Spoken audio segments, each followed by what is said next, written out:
Shabbat Shalom, family. We are Temple Kifarim, located at 75 Road, Philadelphia, PA 19151. Telephone number is 215-477-2767. Put yourselves together, because all this moving around ain't going to happen. All right? Let's get busy. We got to move, we got to operate. We got a lesson to be taught today. Let's more a round of applause for this great lesson. More did a great job teaching this lesson today. You did a great job. Now, like this microphone is acting up. All right. I think we need a new sound system. Hallelujah. All right. Today's lesson is about war. Now, it's not the common warfare that you might be accustomed to. You know, when you grew up and you watch televisions, you're accustomed to seeing warfare, such as one army standing on one side of the field, another army on the other side of the field. They meet somewhere in the middle, and they start killing each other. Isn't that the way we're accustomed to seeing war taking place? But this war that we're going to discuss today is a spiritual battle. It's a spiritual warfare. It's a warfare that exists internally inside of one's essence. I'm going to take you on the journey, family. But I can only take you as far as you want to go. If I start going too far or too fast and too soon and you're not able to travel, just raise your hand up and I'll slow down a little bit and I'll back up. And I'll bring it to you in a manner that you're accustomed to hearing it. Because I don't want to lose you. I don't want to lose you. I need a reader. Can I get a reader today? Before we get into our structural warfare, Yahashua, you can read, but I don't need you to read this portion. This portion is for one of the Nashim. Can I get one of you Nashim to come and read this portion? This information we're about to bring forward, family, is about a discovery that they have found authenticating the history of Israel. 2 weeks ago, I told you that every week I'm going to present information to show you and verify the authenticity of the Tanakh. And this week is just one portion of information that I need to present to show to you the authenticity of the Tanakh from an outside source other than an Israelite source. So can I get one of the sisters to come up and read this, please?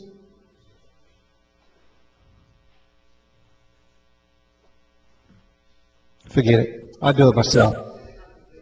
It shouldn't even be all that, but, I can't argue with them. They don't want to get up. They don't have to. Sometimes I wonder why we even show up at the door. Because if we're not going to help, we're not going to participate, what's the purpose in being here? For selfish reasons, so we can get everything. And don't have to give in much of anything. Hallelujah. See, I was getting ready to do it, y'all. I was getting, Prince was about to do it, right? I was about to get it on. Let's go. You want me to read the title? Yes. The Pompous. Is your microphone on? Yeah.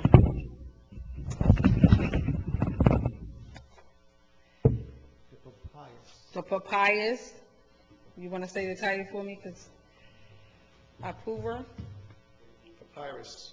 Apur. That's good. Apur, Egyptian version of the plagues. You gotta speak closer to your microphone. The Papyrus, Apur, Egyptian version of the plagues, a new perspective. Published in the. Say that right here. Velikovsky in January 1997. This was the first scholarly work in a nearly half-century to challenge Emanuel Velikovsky's view of Papyrus Apur as an Egyptian version of the plagues described in the book of Exodus, and yet show that Velikovsky's connection to the two was correct. Now, what this is this is a finding that they found many years ago in Egypt a finding from one of their scholars who wrote down the condition of Egypt from, I think, 3,000 years ago. Something that had taken place in Egypt over 3,000 years ago. He wrote about the condition of the land of Egypt at this particular time. Okay? Let's read on. In search of just a document, he soon discovered in a reference book the mention of an Egyptian papyrus by the sage named Apua, declaring that the Nile River was blood. Locating and studying the English translation of the papyrus by Alan Gardner, he was struck by the fact that the papyrus seemed to be a description of a great natural disaster. To Walewski,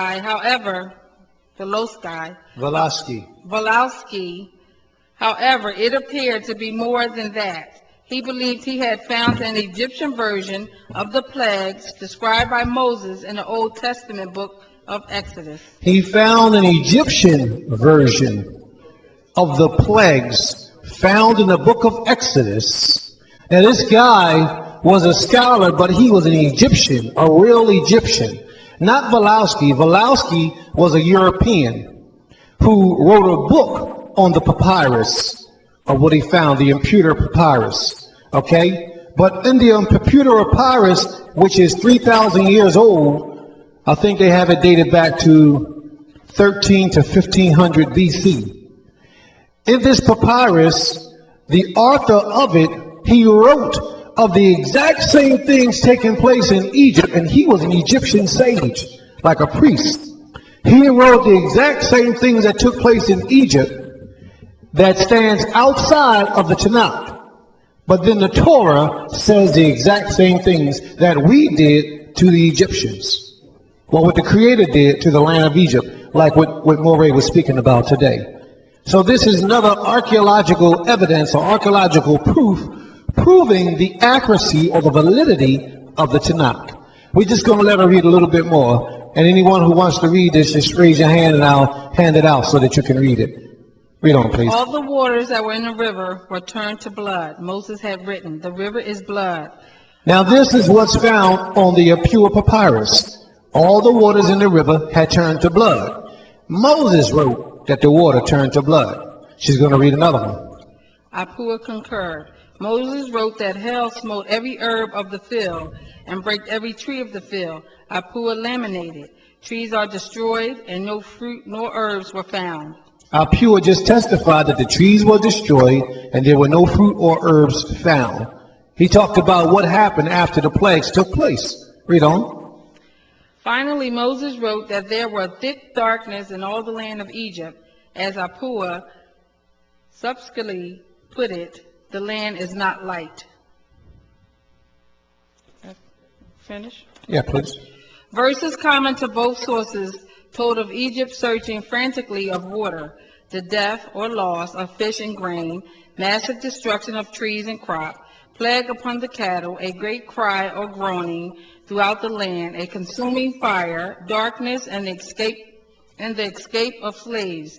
Moses did not specifically say that the Pharaoh had perished in the Red Sea, but Apua laminated the king's disappearance at the hands of a poor man under circumstances that had never happened before.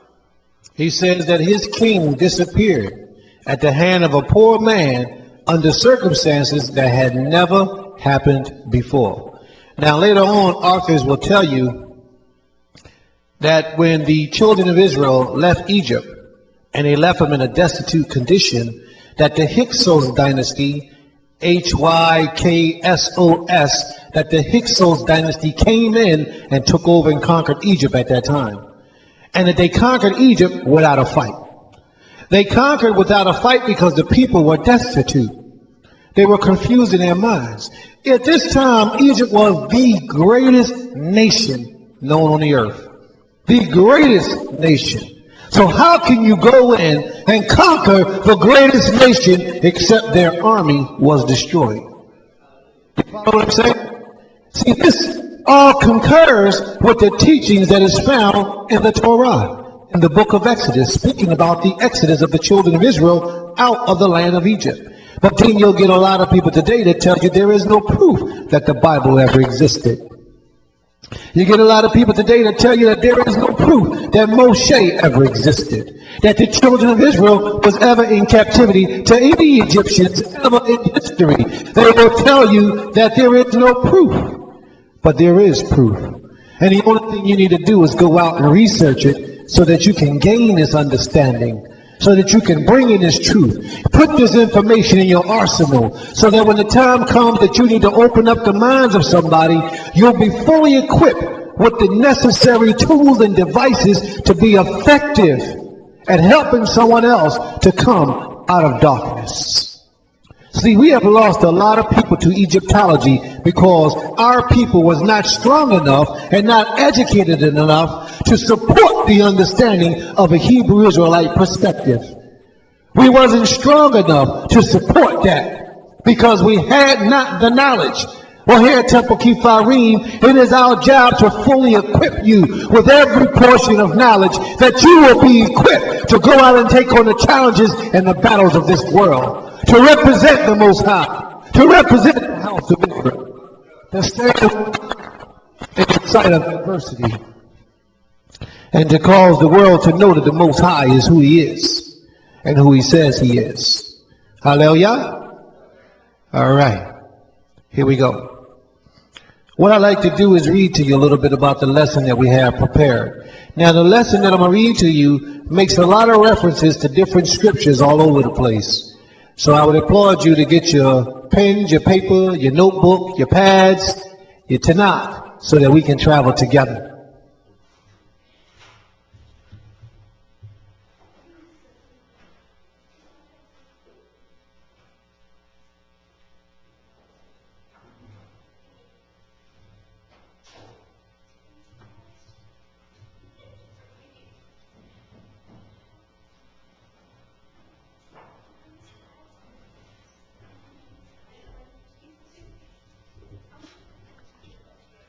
Sure, everybody. Appreciate it.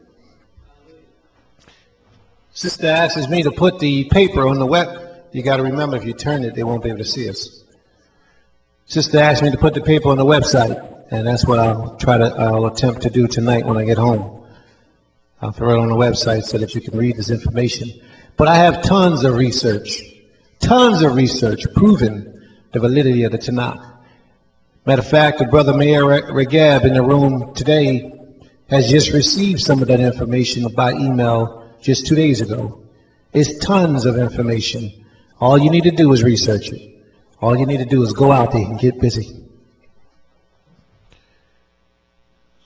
Give it all honor, glory, and praise unto the Most High King, Yehovah Zebaot, our Master, our power, our strength, our guide, our healer, and our Redeemer. To Him and Him alone belong all praise. I pray that the Most High will guide my mind, my spirit, my body, my language, and my speech as I approach unto you, His people. Hallelujah.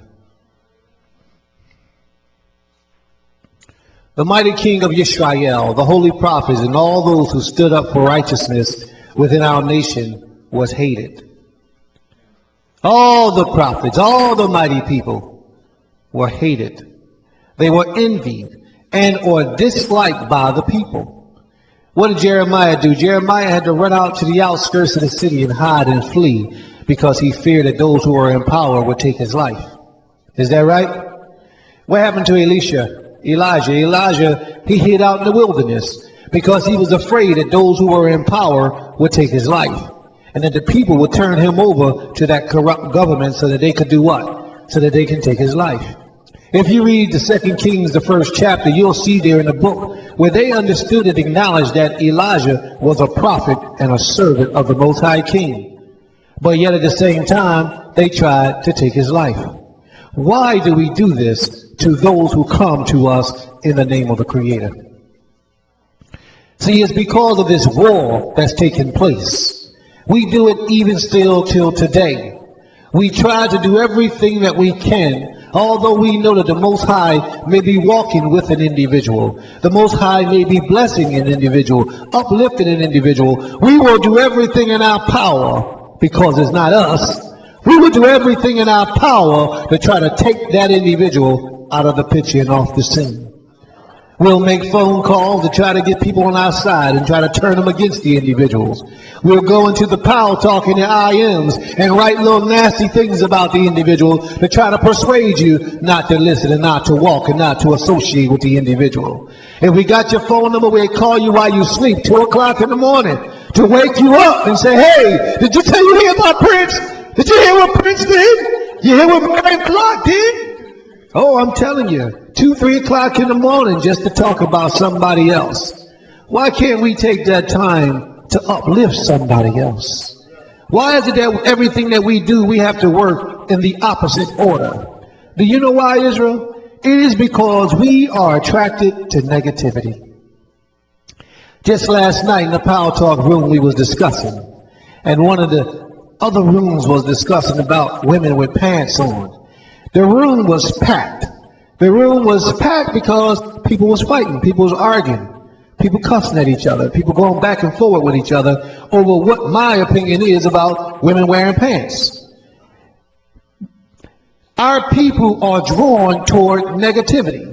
One of the examples that I brought forward, family, is that when you standing in the door and you hear some commotion outside and you see 2 brothers out there fighting, do you stand in the window and look, or do you go downstairs to the door and then eventually go out the door and stand around the crowd with everybody else so that you can see what's going on? Which one do you do? It's because we're drawn toward negativity, honestly. But we don't understand that this negativity that we're drawn toward is a spirit. And I'm going to take this time and I'm going to read this lesson so that you'll understand why we are in the condition that we're in, and yet what can we do to reverse the curse so that we don't have to continuously remain in this condition, that we can change, stop, and change direction and go in a whole new different direction and bring a forth light. Hallelujah. It says this behavior has been replicated within our nation every day.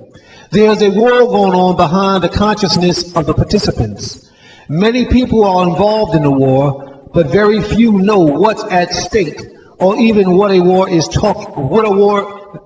very few even know that a war is actually taking place, and that they are in the heart of the battle. Most of us think we just living. Most of us think that we just trying to enjoy life the best way we can. Most of us have no idea that there is a war going on right before our eyes. Because the adversary, who have studied warfare for many of years before your grandfather's grandfather was born, he's learned the art of military strategics. He knows how to go to war against somebody and the individual not even know that they're at war with them. He went to war against our ancestors, and we don't even realize that he did such a thing. What am I saying to you? When they came to the understanding and then got the knowledge that to kill the slaves was not profitable, they had to design another strategic way to control the minds of the slave, thereby having the slave to continuously work for you, which will be more beneficial as opposed to you destroying your slaves and having to buy another, to destroy your slave and having to buy another. It's not profitable in that manner. So what they set out to do was they set out to get a method or a way that they could control the mind of the slave. And they did so. And a part of that method, family, was religion. Did y'all hear what I said? A part of the way for them to control the mind of a slave was to give the slave religion. There are places in the Tanakh. Now, what religion did they give us as slaves? Christianity. Now, what book did they give us when they gave us the religion Christianity? The New Testament, the Greek writings. Do you know that in the Greek writings, do you know that in the New Testament, it says slaves, slaves? Now, who the slaves? We are them.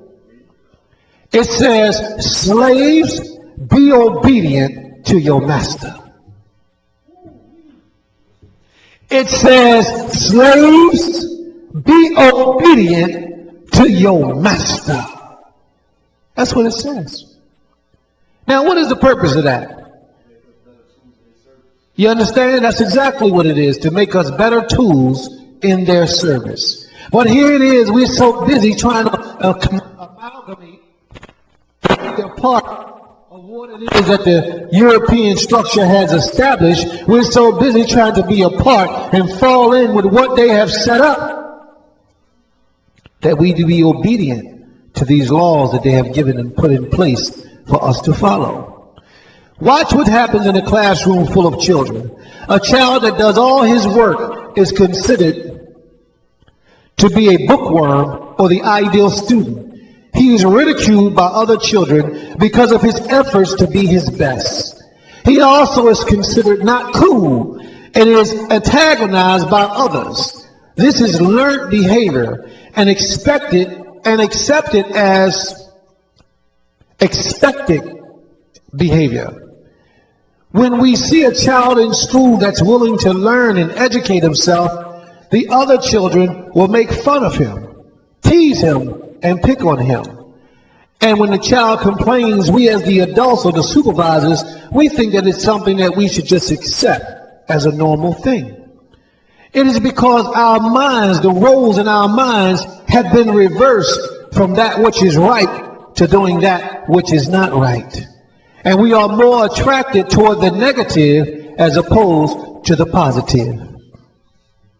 Remember, family, we are at war. This war, as described, is a spiritual war between good and evil, light and darkness, and it takes place within the mind of man and manifests itself externally by the decisions made by man, or in other words, through man's actions. Let's examine the writings of the Bible. In the book of Genesis is a concept or precept given by the eternal Father Jehovah to Cain originally, but to all mankind eternally. And that process was sin lieth at the door, patiently awaiting the opportunity to enter in. Are we all familiar with that verse?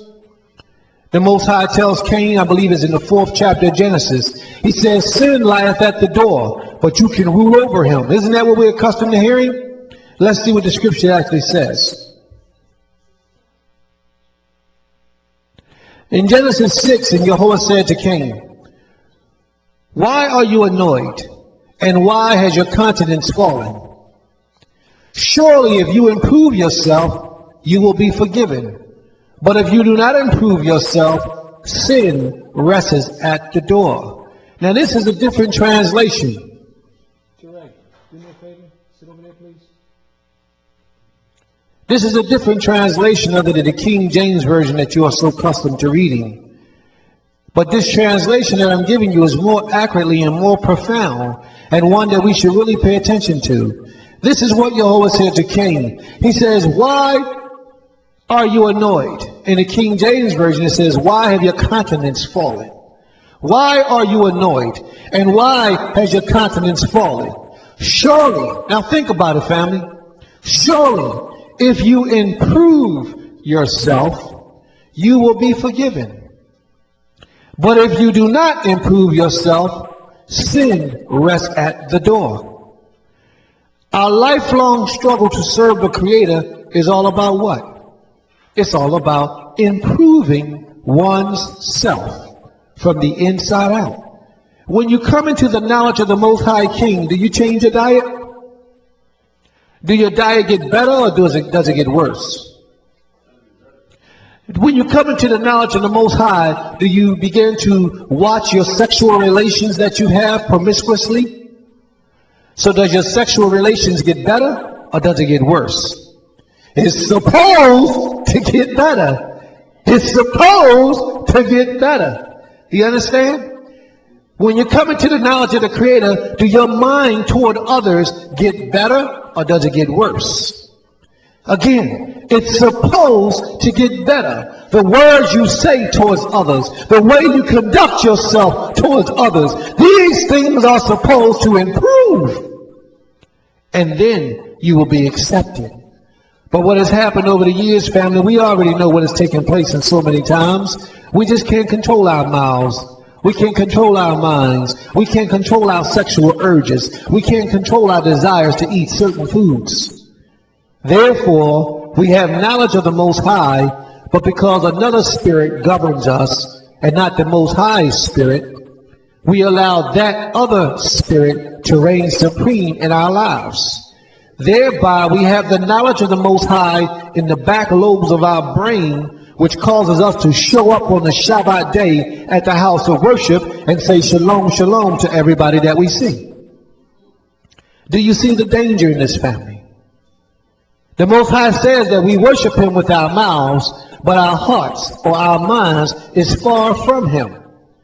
We acknowledge in the scriptures that other spirits rule us, and not the Most High Spirit. See, but when you come into the knowledge of the Creator, what you are supposed to do, what you are required to do, is make that change all the way. Your whole spirit becomes one with the Spirit of the Almighty. And you take on the Most High's characteristics and leave the adversaries, and I'm going to say Satan's characteristic, to Satan. You follow me? We got a lot of work to do, family. But remember, we're in the midst of a war, and many of us have not any understanding that a war is actually taking place. Many of us have no desire to see the warfare that we are in the midst of. You think those desires that you have, that you know are violations of the law, you think those are your own desires? Those desires are actually spirits. Spirits that roam in the air. You ever heard the saying that Satan is the god of the air? That's the reason why they make that statement. Because spirits roam in the air. There is an existence of life that exists simultaneously with us, that lives off of a different vibrational level that you cannot see. But in that world, those spirits have dominion in many places in our lives today. And the people who rule us, this government that we rule under, that we sit under, they deal with things such as witchcraft and sorcery and black magic. Now, I know you think that all these things are strange, Prince. You just talking. What I'm giving to you is keys that they don't want you to have. What I'm giving to you is secrets that as long as you keep living in the dark, you'll never see and never understand. They deal with the science of witchcraft and evil. They know how to cause you to open up the doorway in your mind to allow these evil spirits to enter in to possess you. Now, you don't understand what I'm saying to you, do you? You have no idea and you're trying to relate, but you got a little bit of difficulty. You know why you got that difficulty? Because you're not relaxing your mind. In your mind, in order for you to receive something that you do not understand, you have to first sit back and relax. If you get a little sleepy, you get a little drowsy, let yourself fall asleep. It's okay. Let it go. Because I need to speak to your subconscious mind, not your conscious mind. I need you to understand that, because your conscious mind is fighting a battle with me, and you're trying to understand what it is that's being said to you. But you can't. Not at least not in your conscious mind, you won't be able to. You'll think you're following along. You'll think that you'll see, but you won't really see until your subconscious mind goes to work. Let me give you an example of what I mean to you. The next time one of them evil thoughts come into your mind, you're going to remember this conversation. You're going to say subconsciously, this is what Prince was talking about. And it's going to give you the energy and the strength that you need to win the battle, to fight against the evil. But if you're trying to sit here in your conscious mind and relate to the conversation and really not absorbing it into your essence, what's being said, you're going to keep falling short every time that challenge comes to you. Every time the crack speaks to you and tell you, go smoke the crack pipe. Yeah, I know a lot of you are saying, why Prince saying this?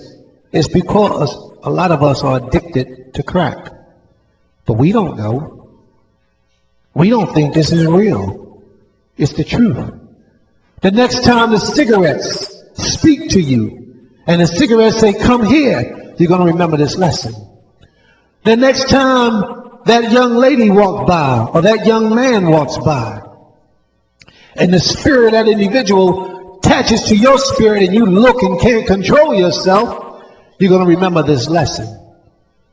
The next time you want to go out and do some evil, or any level of existence where your evil dwells, because every one of us have our own particular levels of evil. Some of us are alcoholics, and we know that this is where we shouldn't be. But the next time when that liquor start calling you, you're going to think twice before you go and give in to that liquor.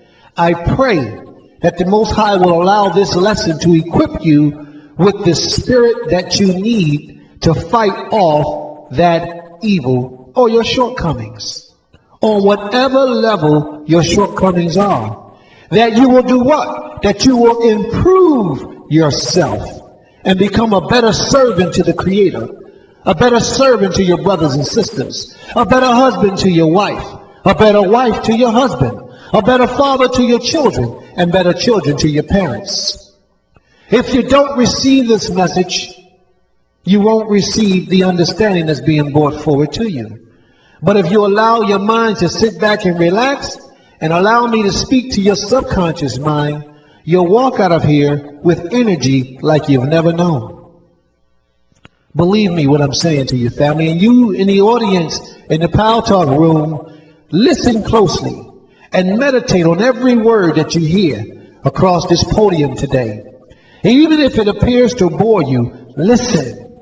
Because I'm speaking to a part of you that is not accustomed and doesn't want to be spoken to. I'm speaking to that subconscious mind of yours that those people who practice the black magic and the voodoo, our government, I'm speaking to that part that they speak to every day. On a wide scale, they speak to that inside of us. Through billboards, through television shows, through the radio stations, through all types of advertisement.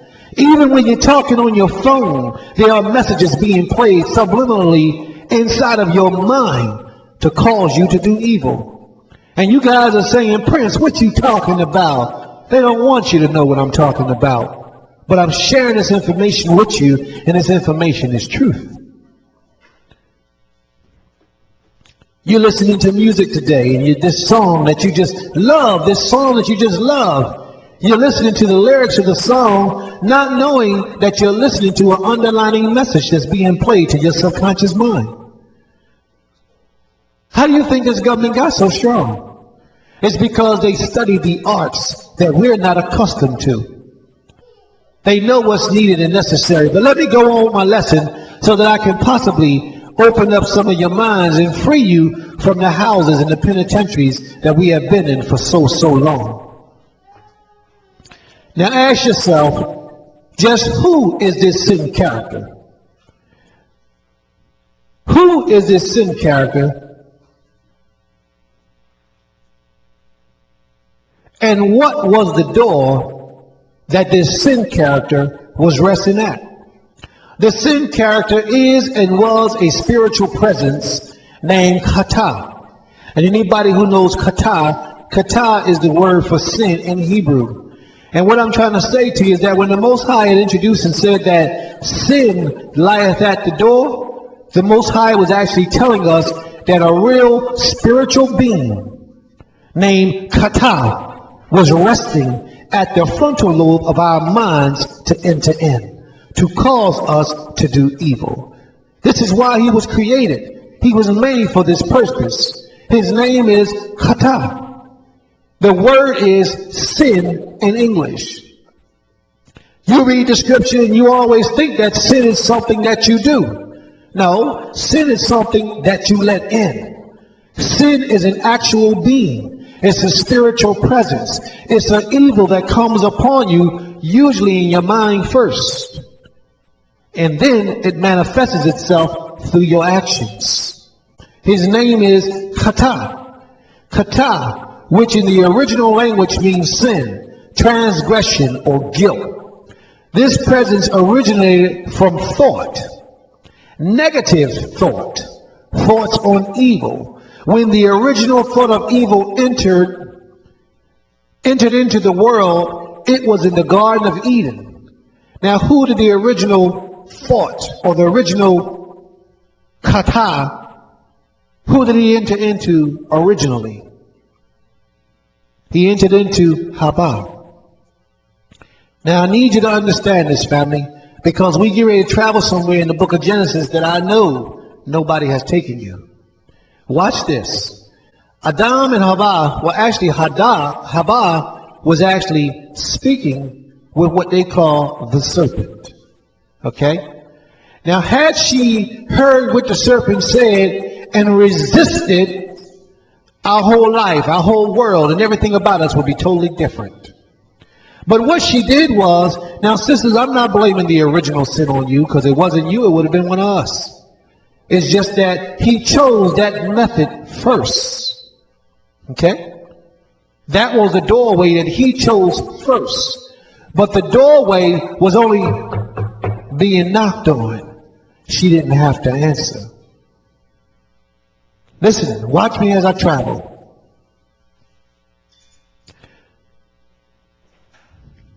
When the original thought of evil entered the thought, and then she proceeded, when the original thought of evil entered the world, it was in the Garden of Eden with Haba in Genesis, the 3rd chapter. She listened and thought, and then she proceeded to bring her thoughts into existence by doing something, thereby opening a doorway from one world unto another. When she opened the doorway and allowed that evil to enter into her, a lot of us don't understand, but we have inherited sin in our lives. We have inherited the being of sin in our lives.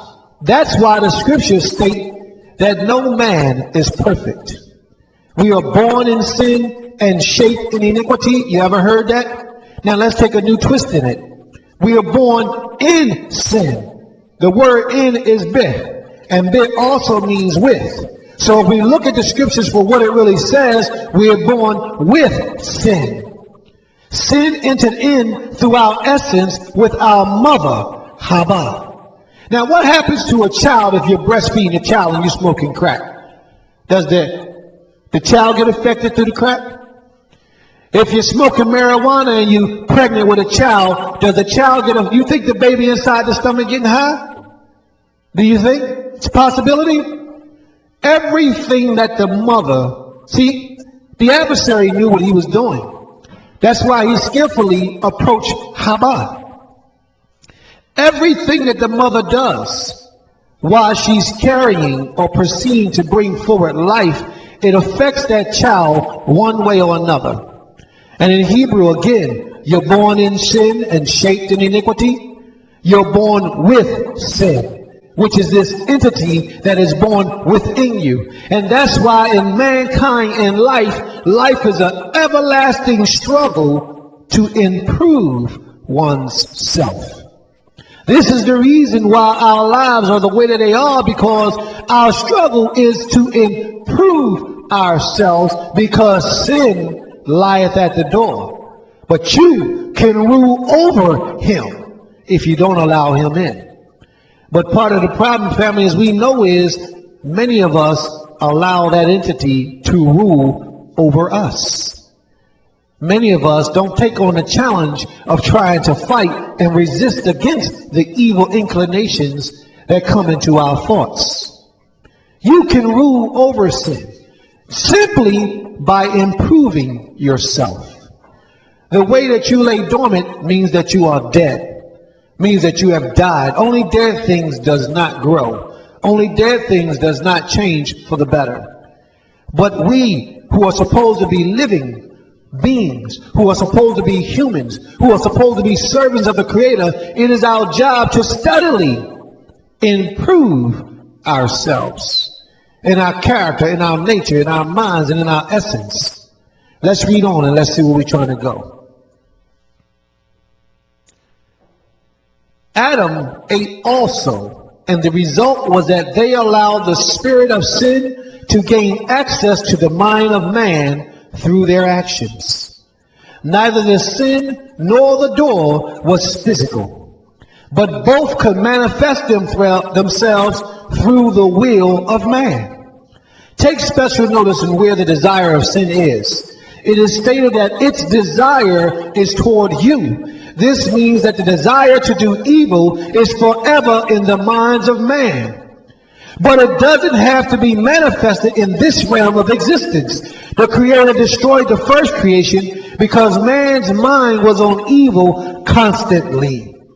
It was just that man's mind was on evil, but their actions were on evil as well. Genesis 6:5. It says, "And God saw the wickedness of man, that it was great in the earth, and that every imagination of the thoughts of his mind was on evil continuously." Was in evil continuously. Man was doing evil continuously before the Creator brought the flood. Therefore, it caused the Most High to destroy the first creation. Now, I want you to share this, and I want you to have this knowledge, family. Although man's mind was on evil, and remember, we're dealing with a spiritual essence. How many of you believe that animals can sense the spirit that you're traveling in? Raise your hand, let me know. How many of you believe this? Have you ever paid attention to the fact that an animal's spirit will change and alter based on the spirit that you have? Have you ever noticed that? If a dog can sense when you're scared or afraid of him, and he becomes aggressive, he tries to dominate and to kill you. But if you show an animal that you're not afraid of them, even if they'll attack with less strength, less urgency, less persistence. They may growl, they may bark, but it's not with the same intensity if they recognize that you are afraid of them. What I'm trying to share with you right here, family, is something that you probably don't even pay attention to. But when you read Genesis, the 6th chapter, man's mind was not the only thing that was on evil. So was the animals. The animals had become evil as well. Thereby, the Most High had to go through and choose which animals to bring to safety.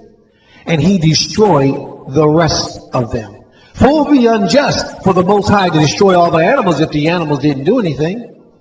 The animal's spirit had been contaminated by man, by the spirit of man.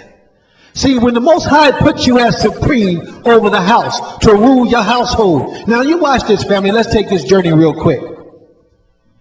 Any man that rules his house, if he rules his house with an evil spirit and he teaches his children evil things, how does his children 9 times out of 10, how do their children grow up? Evil, with evil intentions. Did not the Most High put man as head over everything in the earth? Everything was supposed to pay allegiance to man. Am I right? So if man is superior and supreme, then that means that his spirit governs everything in existence on the earth. The animal kingdom's spirit had been tainted because of the spirit of man. If you don't believe and understand what I'm saying to you, I'll simply put it to you. Read Genesis, the 9th chapter. Genesis, the 9th chapter says that now animals have begun to kill man. And man began to kill animals and eat them with their blood. The Father said, no more shall this be. Any animal that kills a man, I got a law for him. And any man that kills an animal, I have a law for them. That shows us that the spirit of the beast had gotten outside of the original format that the Creator had created the spirit of the beast to be in. See, the Creator created the spirit of the beast to be submissive to the man. But then man began to abuse the beast, and the only way that the beast could survive was that the beast began to abuse man. Therefore, causing beasts to be outside of the character that the Creator had intended for beasts to be and for beasts to have. Therefore, the Creator had to destroy beasts as he destroyed man. That's right. We eat the beast, and the beast eat us. And what happens if you eat something? Do you think you inherit that thing's spirit? Absolutely. So if the man was corrupt and the beast was eating the man, then what did the beast inherit?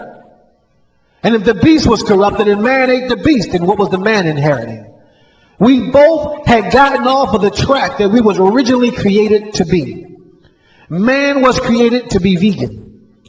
Beast was created to be vegan. But yet now they both began to be flesh eaters and consume the spirit. What did the Creator say about the blood? He says, in the blood is the life of a thing. So that meant that the life is real. It's an existence that's real. So when we began to eat the beast, we actually began to eat its life, or its life force. We absorbed it into our essence. We became beast-like in nature, beast-like in our character. When Adam and Eva walked in the garden and they were vegan, they weren't acting beast-like, was they? Now they weren't. They played all day. They had fun all day. And it's not until much later, when man began to consume the beast, and the beast began to consume man, that their spirits changed. Now I have all this in written form for anybody that may need this later. There is a very strong presence within the earth, a strong and powerful attraction toward unrighteousness. A negative force governs the actions of our society and population on this planet. An unholy spirit inhabits the masses of our population worldwide. And it cannot be stopped except we destroy it from its conception or its foundation. Job 9:24 lets us know that the earth has been given into the hands of the wicked. He covereth the faces of the judges thereof. If not, where and who is he? The earth has been given into the hands of the wicked. The Father has made that known. We as a people have allowed this spirit or presence to possess us by allowing our spirit to cohabit with the evil spirit, thereby creating within ourselves a new creation. Or a new creature. No longer are we in our intended form, but we are in an altered form. We naturally desired righteousness, but in our altered state, we desire evil. And what I'm saying to you today, family, is that none of us are right now at this time in our lives are in the intended condition or the intended mind state that the Creator had for us to be in when He first created man upon the earth. None of us are in our intended mind state as Elohim or as Israel in the earth today. We're not like in our God mind state today. We have been corrupted. This is why Israelite communities can't come together. This is why so much evil is running havoc in the earth right now. This is why you set a goal and a plan and you can't see it out. Because you set the goal in righteousness knowing that this will be you improving yourself. But that evil spirit that governs you on a down low, it keeps you from succeeding and fulfilling your goal. You make a covenant with yourself and cannot fulfill it. That covenant was in the way of righteousness to improve you. But because the spirit that has governed you, because you're not in your intended form, the spirit that governs you has supremacy over the righteous spirit that lies dormant within you. This lesson is to teach you how to dig into yourselves and pull out that righteousness to the forefront that you might become a better individual. That you might have the strength you need to overcome when the adversary or when that traveler comes to you. That agent, that traveler, he comes to you in your essence, in your mind, in your spirit. And you try to give that traveler whatever it is that he desires at this time. You try to give it to him to pacify him, to satisfy him. That traveler that we're speaking of, family, is that evil spirit. It's kata. It's sin. It's that evilness that resides within man. When you read in the book of Job, they call him Leviathan. And in Leviathan, in the book of Job, they say, who can control Leviathan? You can shoot him with arrows and spears and swords, but you won't pierce his skin. Because that's not the way to fight off a spirit. You can't fight off an entity with arrows and swords and spears. You have to fight off an entity with spiritual power, with spiritual upliftment, with spiritual strength. And part of the problem is we give in so much to the negative side of spirituality that the best thing we can do in our present condition is become like that spirit.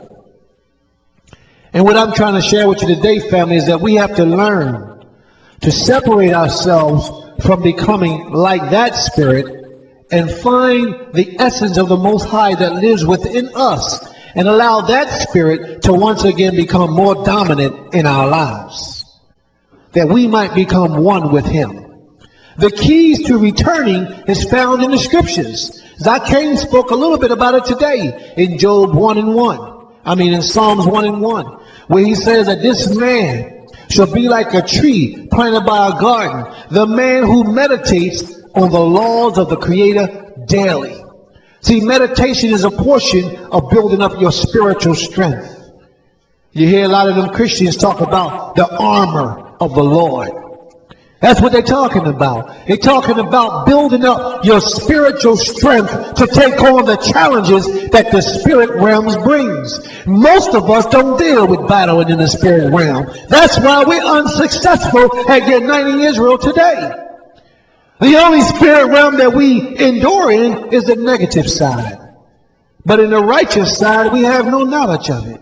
That's why it's so difficult for us to do something good for any consistent amount of time.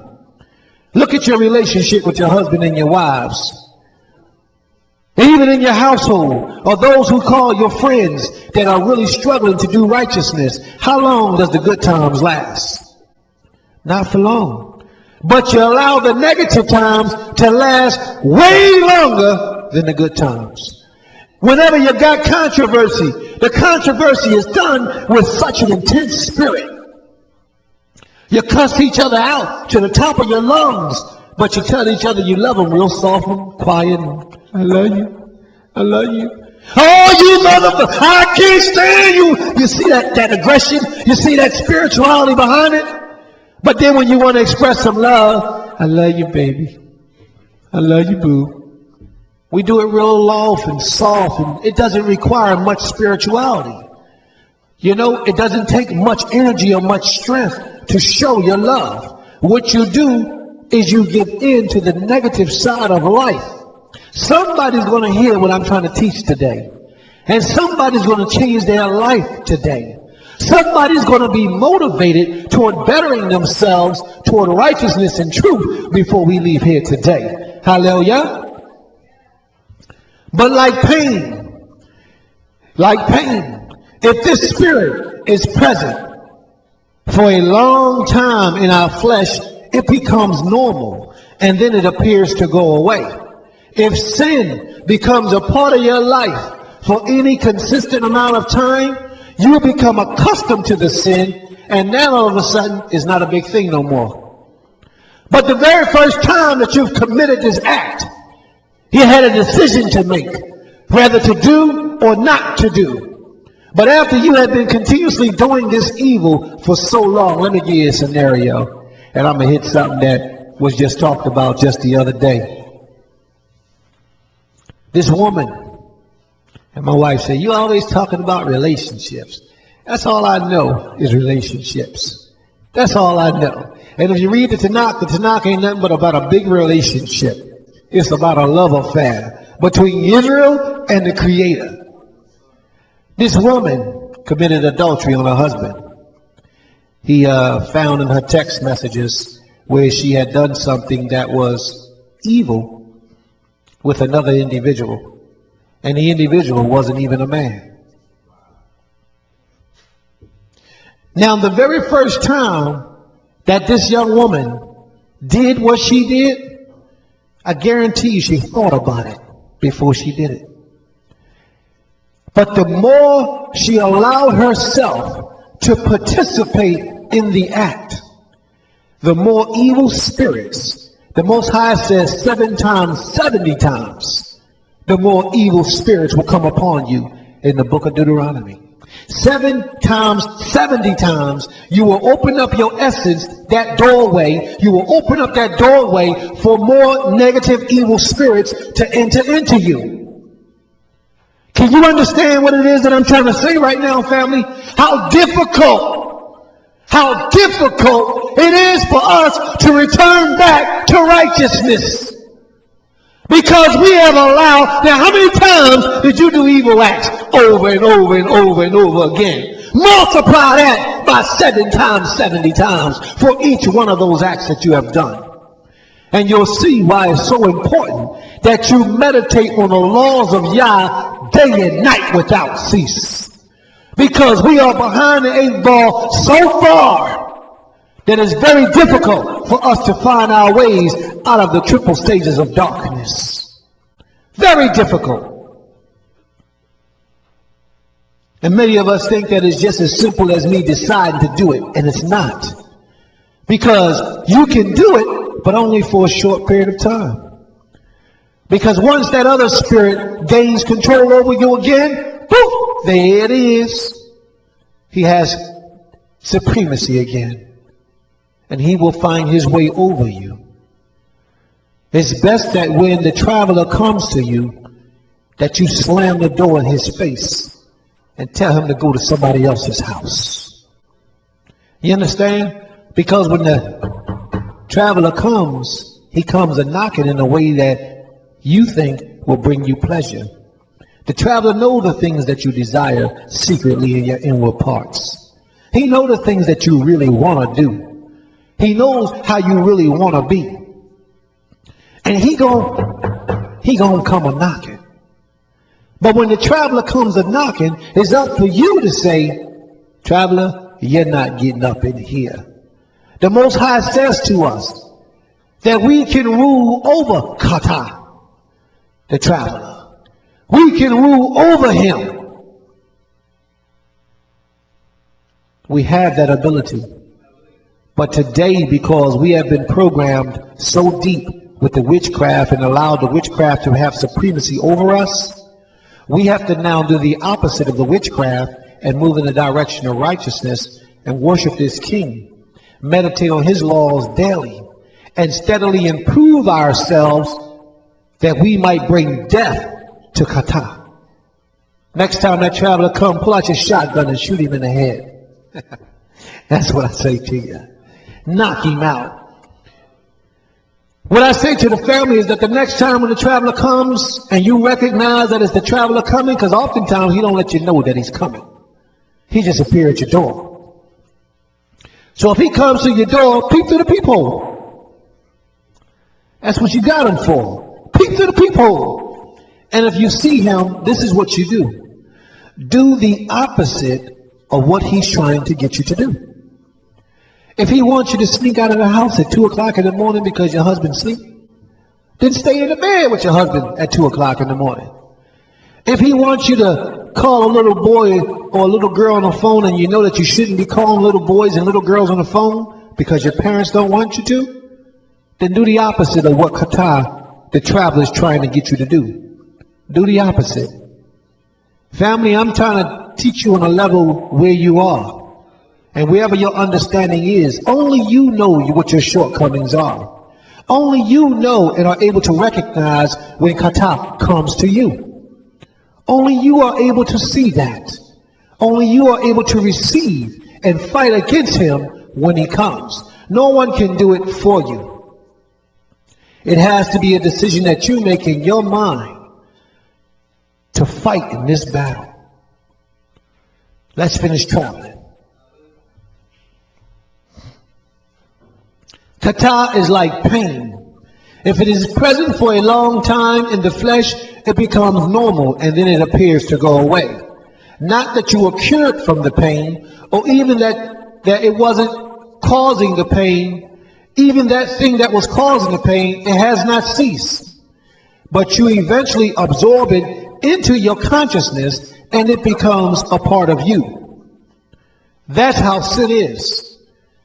Those little boys and little girls who are homosexuals, there was a time when they had a choice to make. But if they allow that homosexual act to enter into them, they have absorbed it into their nature. The more that they have proceeded in that direction by doing these homosexual things, even before the big act of homosexuality, even before the big act, just the little things. And one of the little things, how you know when he's trying to come, is when you start imitating the opposite sex. It starts off as a joke. It's to make people laugh. It starts off as a game. That's him knocking on the door. It starts off as a game. You hear a lot of men trying to imitate women.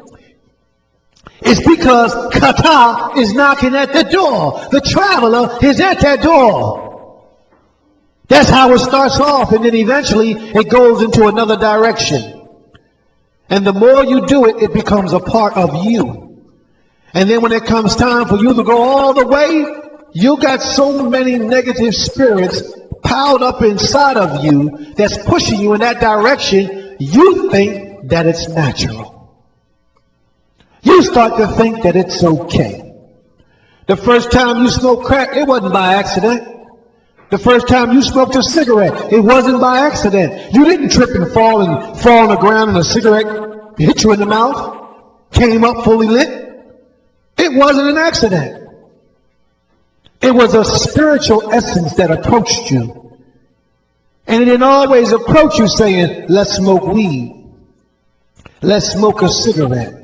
The first way it approached you is because you saw others doing it and you wondered how it was. That's how the adversary gets you. You think that that person is getting some satisfaction or some pleasure out of something that you're not getting. That's the first way that Kata knocks on your door. You know, you see these little people walking around smooching that ain't got no business being together, and the first thing you think in your mind is they look happy. They look good together. They look happy. They look so vibrant, so much joy. And then you start to wondering, wow, I wish I had that. And instead of you going home to try to kindle that with your husband, you wanted the way that you see him or her doing it. That's Kata knocking on the door. Hear what I'm saying to you, family. And Kata is also contagious. He's contagious. It's contagious. Meaning that it can jump from one individual to the next individual. You don't believe me? Be on the phone with one of your girlfriends and let them be talking about somebody else. And you know what? With all the discipline you got, you'll end up before the end of that conversation talking about that other individual. Or talking about someone else. Rather than when you see Kata presenting itself, do the right thing and say, you know what, sister? We shouldn't be talking about this person or that person. It's okay, sister. I'll talk to you later on. Instead of killing Kata or killing the traveler when he comes, we absorb him into our character and it becomes a part of us. That's why Israel is in the condition that it's in today. Because Israel invites in the traveler. Because we think that the people with the travelers having more fun in life, getting more fulfillment out of life than we are. They look so happy. Look at the way that they socialize. Look how he dressed. He dressed good. Don't he look good, the old faggot? But he look good though, don't he? I want to dress more like that, man. That's the beginning of Kata entering in. And if you're not built enough, you're not strong enough, with the Most High spirit of righteousness upon you, Kata will be victorious over you every time. Every time. And you'll wake up one day and Kata has destroyed you. The traveler has destroyed you. How many of you in here got children? Raise your hand. How many of you in here got children? Okay? Now watch this. When your baby was first born and she laid in that crib or he laid in that crib, did he imitate your ways? Did he? He did, Murray? You bad boy. I ain't never seen a baby. I ain't never seen a, oh, you talking to somebody in a Power Talk room? Okay. I've never seen a newborn baby imitate the ways of anybody. Nobody had to teach them how to breathe. It was given to them by the Creator. Nobody had to teach their heart to pump. It was given to them by the Creator. But when that child grows, that child begins to demonstrate selfishness, hatred, envy, jealousy. You know where those characteristics has come from? It's a spiritual transformation that has come from its parents. I got a little family here, my little great-grandchildren in some kind of way, that the little kids always like to say, "We going to Yehovah?" Whenever they talk about we going to the Shabbat day, "We going to Yehovah?" You see, they learned that from a spiritual essence in their parents. You know, they have absorbed that portion. When you sit back and you say hallelujah, you have taught your children how to say hallelujah, and they respond. My little daughter's 15 months now. Can't speak a lick, but she know how to say hallelujah. You follow me? They learn and they absorb these things. Just like they learn and they absorb righteousness, they also learn and absorb negativity. Because these are spirits that we transfer into our children. We teach our children without sitting them down and saying, do this and do that. We teach them through our essence, through our behavior, and we incorporate a spirit that we have upon them. That's what this lesson is all about. This spiritual warfare that we are in today. Because truly, we are in spiritual warfare.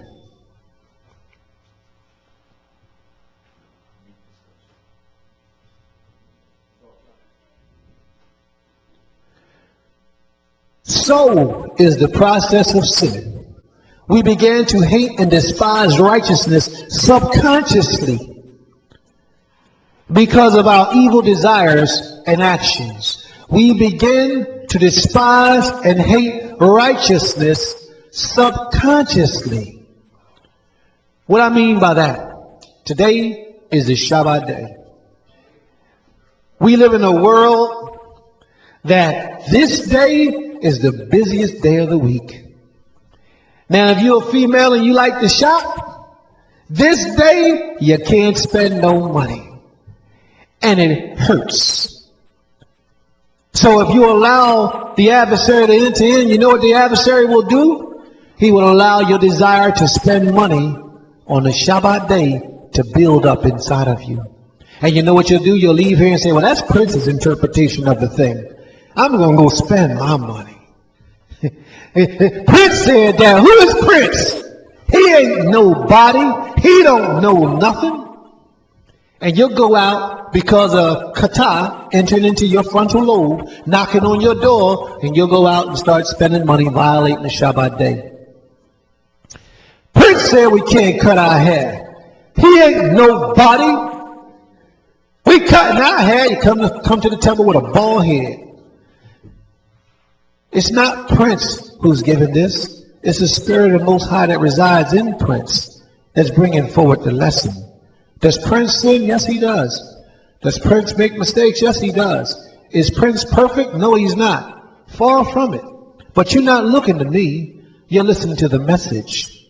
The message is what's supposed to be speaking to you. This is what you have to absorb. The Most High never used a perfect man to bring about any of his perfection.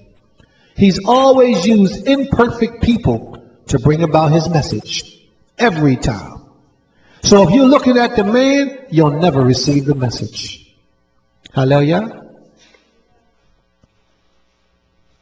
Also note, scriptures state that if one was to improve himself, he would be forgiven. This action has to be performed by the individual. The word improve in the original language is yitob. Yitob is the word improve in the original language, coming from the root word meaning tob, T-O-B. The ye in the word yitob means he shall, future tense. He shall. Ye at the beginning of the word means he shall, and tob means good. He shall do good. He shall be good. Ye tob means he shall improve. Hallelujah.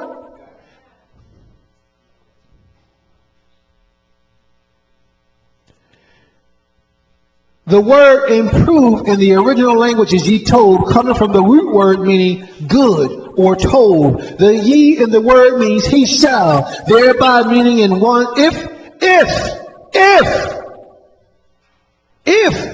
one wishes for sin not to rule over him, if one wishes for sin not to rule over him, he simply needs to do good or improve.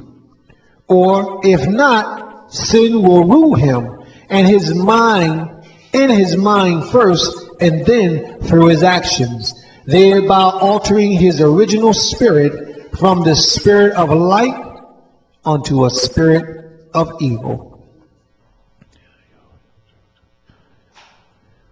The spiritual war that we are presently involved in is being won by the enemies of Yah, because many of our people are not striving to improve themselves and have accepted this negative presence that dominates the world in their inward parts, in their mind. Many reject righteousness and subconsciously have been taught to hate the Most High and all those that resemble his ways. Subconsciously, many of us have been taught to hate the Most High. Yeah, we come to Shabbat services, but does that mean that we don't hate the Most High? The Most High says in the scriptures, family, if you love me, you will do what? Keep my commandments. The Most High says, if you love me, then you will keep my commandments. Not just the ones that you pick and choose that you want to keep. You see? So thereby, if you're not keeping the Creator's commandments, because you're gossiping, you're tale-bearing, you're showing hatred, thereby, if you're not keeping the Most High's commandments, then do you love him?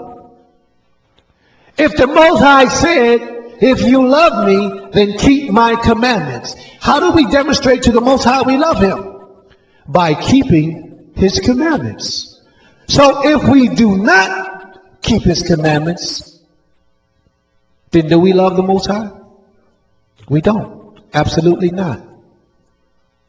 The Most High says that thou shalt not bow down to any other power but me. You follow what I'm saying? The Most High says, thou shalt not eat pork. Most of Israel got that thing under wraps. We ain't got that problem. We ain't eat no pork. Most of Israel. Oh man, we look at everything, we check everything. That thing is easy for Israel to do. Consciously. Oh, and we're proud about it. You know why? Because the enemies of Yah also don't eat pork. So that's a big thing in the streets today. You know, we got a lot of Muslims and a lot of other religions, they don't eat pork. So it's easy for us to, I don't eat pork. I don't eat pork. I don't eat pork. That portion of the law is simple for us to do. So in that essence, we love the Creator, don't we? It's popular. But when it's dealing with things that are unpopular, that are not so pleasing to the masses, like showing love towards your brothers, and I ain't talking about like, I'm talking about the real essence of love. Showing love to your brothers and sisters. How many of us do that? Daily, weekly, every day, all day. How many of us, even our own households, show love within our households all day, every day? You're hollering at your children. You're beating your children, you're fussing with them, you're knocking them upside their head, you're doing all kind of things to your own children. Every day, is that showing love? We're not talking about the portion of discipline. We're talking about just because you got an attitude problem. Because you can't get yourself together, you hate your life, you hate the Most High, and you hate everything that represents the Most High. So you demonstrate that through your spirit coming forward unto your seed and your children. A lot of us, toward our nashim, we show our hatred because we feel in our essence that they're more righteous than we are. We feel like they're doing a better job serving the Creator than we are, so we show hatred toward them for that reason. We separate ourselves from them in many instances and deprive them of the things that we know that they should have because of the lack of diligence in our ways of serving this king. Qatar attacks us in many ways, family. Many ways.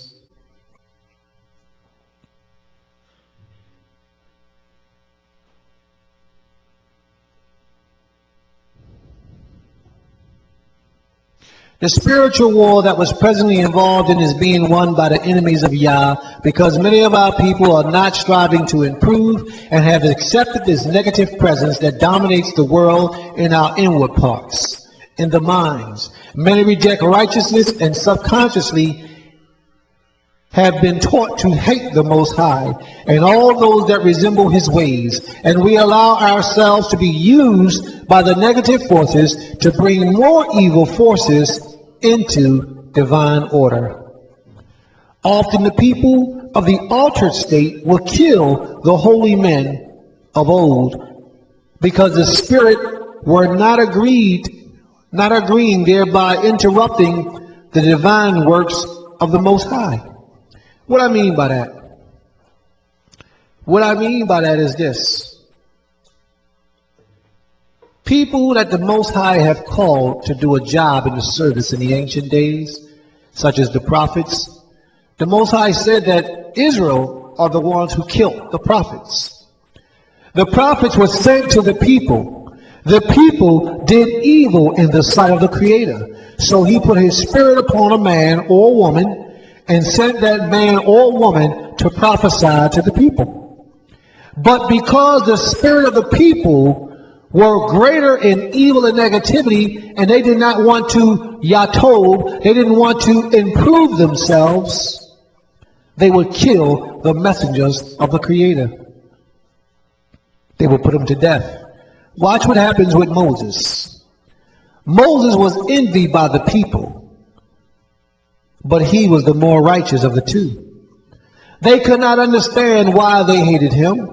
The people didn't understand why they hated Moses. They walked with him, and the very first time, the first opportunity that they got, they will rise up and strike out against Moses. Do you know that they actually threw stones at Moses? They bust Moses upside the head with stones and rocks. He had to duck and hide and run because they was trying to kill him. How many times do you think that happened? Rebellion is in the minds of the evil people. And they will fight with their very dear lives to kill and destroy anything that stands up in the way of righteousness. Because the spirit that governs them is not the spirit that governs you. You walk in this way of life.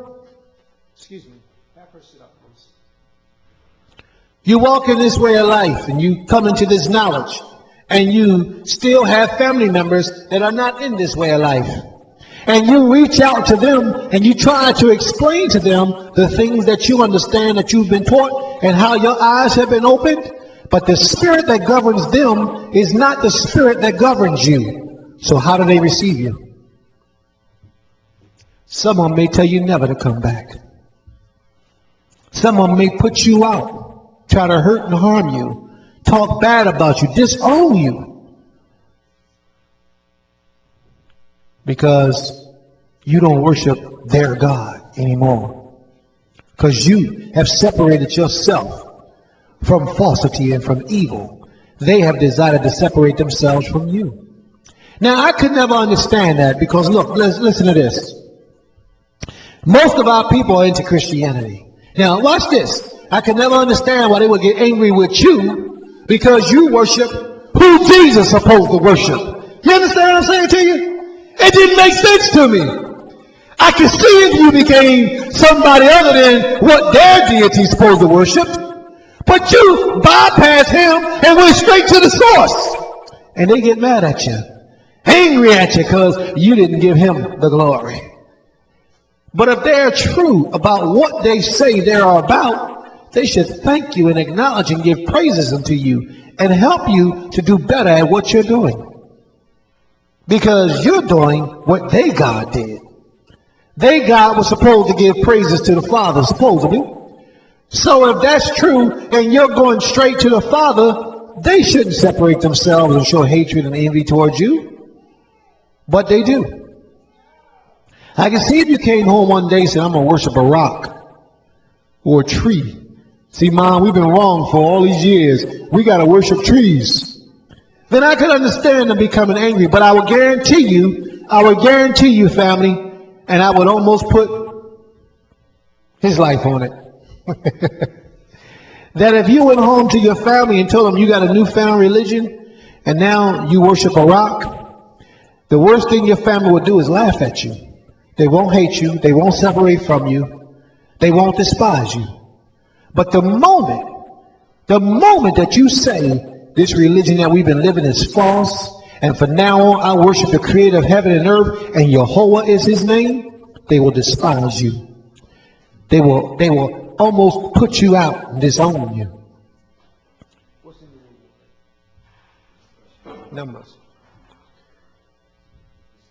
Numbers. They will do that to you because it's easier for them to accept the fact that you could worship a tree or the sun or a moon or a star. But when you start speaking in truth toward the Creator and you denounce what they're into, you have just now made yourself an enemy and your own mother, because the spirit that is not in your mother, sorry to say, family, but the spirit that's not present in her, that is present in you, pertaining to the Most High, will now cause them to hate you, to reject you, to despise you. It will be a great blessing to have a mother or a father that still accepts you as you are once you've turned away from the idolatry. It will be a blessing to have a friend. And that's another way that the traveler comes and try to enter into us. What he does is he try to uses our friends to bring us back to idolatry. The friends that we used to always go out and shop with and travel with and go on vacations with and party with at the clubs on Friday nights. No longer can we go out on Friday nights and party anymore.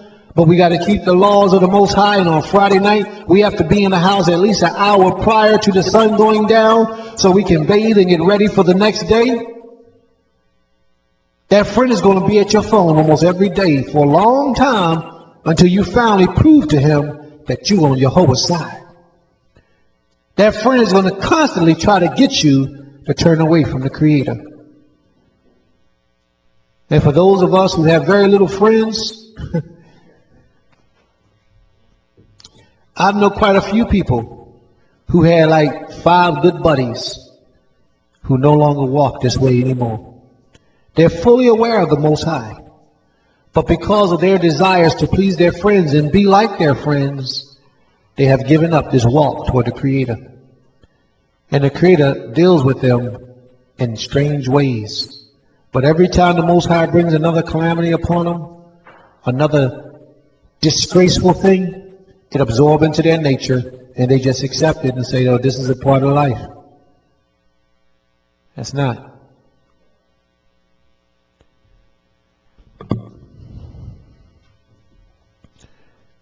Moses was envied by the people, but was the most righteous of the two. They could not understand why they hated him. It wasn't Moses that they envied. It was the spirit he possessed, that holy and divine spirit that is not of this world. And within the spiritual war, the most popular way is the way of evil. The powers that be teaching, the powers that be, they teach that one should not murder, and they make up laws and penalties for those violating that law. Am I right so far, family? The powers that be, they teach and make up laws and say that thou shalt not murder.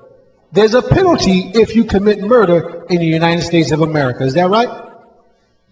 Well, let me ask you a question. If you got on a plane and you went to Africa and you killed somebody in Africa and then you come back to the United States, will the United States, if they find out about it, will they ship you back to Africa? They will. They will. They'll make you be held accountable for that murder that you've committed, because they teach us that we are not, they call that extradition. They teach us that we are not supposed to murder anywhere in the planet. We're just not supposed to murder. But the same people that make up the laws and penalties for those violations, just recently in the year 2005, 30,000 Iraqis was killed in a war that had no righteousness about it. It had no righteousness for the reason of it being. So who are the true murderers? Now that was in 2005, 30,000 Iraqis had died. How many of you think has died now to today? And this is 2009. Murder. But because they have the power, it's not considered murder. You follow me? If a man protecting his home, somebody does something evil within your family, within your home, and you find that man 2 years later and you publicly execute him, you go to jail. You follow what I'm saying? Now this man could have raped your wife, raped your children, and killed your little kid, and got away with it for a period of time. And you bump into this man running down the street that you know who have done this because you saw it, you witnessed it. This is not a guess. And you publicly execute him in the middle of broad daylight, in the middle of all those people, you go to jail. But they can travel across seas and bomb cities of thousands of people and pay no price or no penalty. And no one holds them accountable. Why did I get into this? Because I'm trying to show you the type of spirit of the people and the powers that be. This is the type of spirit that they possess. They do it in the name of warfare. You do it in the name of survival. But you will be held accountable for what you've done, and not them.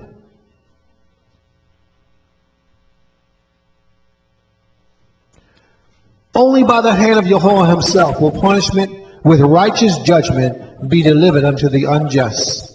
We must return to the righteousness by returning unto Yahweh with our whole minds and maintain the mind of righteousness, that we, the saints of the Most High, may bring forth redemption unto the earth. Prophet Samuel, no one loved him. He was not favored by the people, but he was highly respected by all and highly righteous. None of the people loved Prophet Samuel. But whenever Prophet Samuel came into the midst of a town, people straightened up. But they didn't like him. It's because the spirit that governed Prophet Samuel was not the same spirit that governed the people. Hallelujah. King Dawid. King Dawid. Now Dawid was loved by everybody, wasn't he? Nope. He wasn't. If Dawid was loved by everybody, his son Absalom would have not been able to take the throne from him. The people would have killed Absalom. The people would have executed Absalom if Dawid was loved by the people. Dawid was hated by the people. Let me share this with you. Dawid, while in his youth, and not in the seat of authority because he was just like everybody else, he was loved greatly by the people. Yeah, that's the song. Saul slayed 1,000, Dawid his tens of thousands. You all know. Whenever Dawid came in, the people would cheer. Hey, hail Dawid. It was so bad that Saul got enraged against Dawid. But the moment that Dawid became king, and now he had to set up shop and tell the people what to do. Evil people don't want to be told what to do. They want to do whatever they want to do. Look around. Why do you think we got so many empty seats? Because Israel don't want to be told what to do. You can't just come up in here talking about you serving the Creator and your cycle on. It's just certain things you can't do. But people don't want to be told what to do. Sisters want to come in here with their breastises exposed and think that it's acceptable. Not up in here. So because you can't, they go away and then cause others to go away.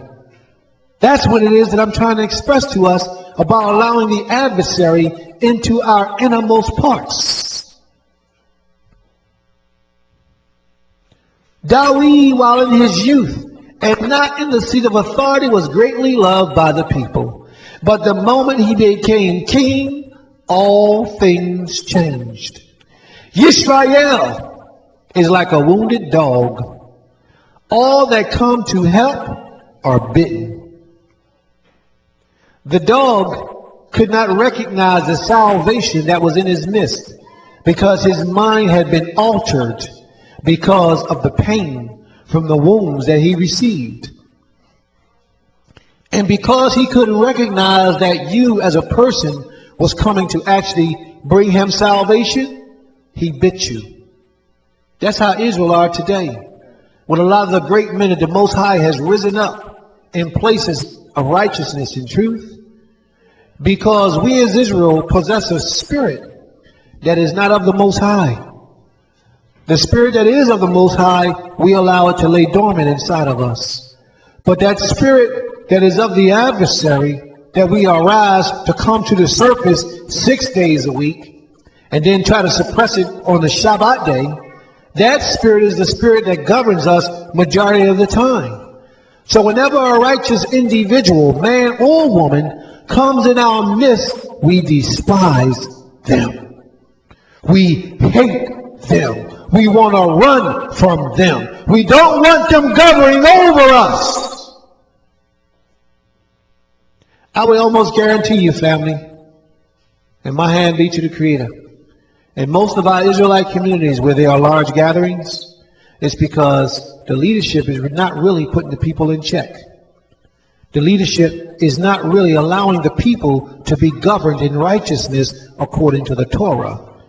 They show favoritism towards certain individuals in certain situations because the individual is who he is. Those places will flourish, just like in church. In church, you go to church wearing anything you want to serve the Lord, to give Jerusalem Slim a kiss. They let you wear what you want. That's just one thing. They let you come in there unclean or any kind of... Matter of fact, they got a saying, come to the Lord as you are. And they uphold that saying, thereby causing them to be the #1 religion on the planet Earth. What I submit to you today, family, is that a lot of our Israelite communities are just the same. Because the spirit that governs us as Israel, the spirit that governs us, not that the spirit of the Most High is not in us, but we allow ourselves to be governed with the spirit of unrighteousness. And a lot of our leaders are not putting us in check. They're not speaking to us about our violations of the laws. When something becomes public, they might make a little bit of a reprimand, but they're not doing what the law says for us to do. Deal with that issue and bring evil to an end. We got one place, and I don't like talking about my brothers and sisters, but this has to be brought forward. We got one place that teaches that if a brother and a sister was married before they joined this community, and the sister went off and they got a divorce, and the sister went off and got another husband, but then these two want to come back together again, if they join this community, then they can come back together again. That's not a violation of the laws of the Creator. And it is. It is.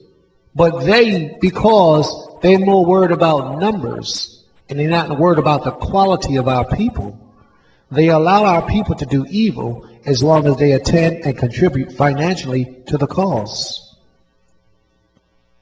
This is a fact. Primarily because the spirit that governs them is not the spirit of righteousness and the spirit of truth. It's the spirit of deception. It's the spirit of evil. It's the spirit of wickedness. This is what we must do, family. We must return back to the laws of the Creator. Prophet Jeremiah was tortured by the people because of his spirit. Eliyahu ran for his life many a days. It is because the spirit we allow to possess us that we hate Jehovah's messengers. Although many will never admit to the hate, it must be revealed to many that we do hate Jehovah. Jehovah says, if you love me, that you will keep my commands. And almost none of us obey that portion of law.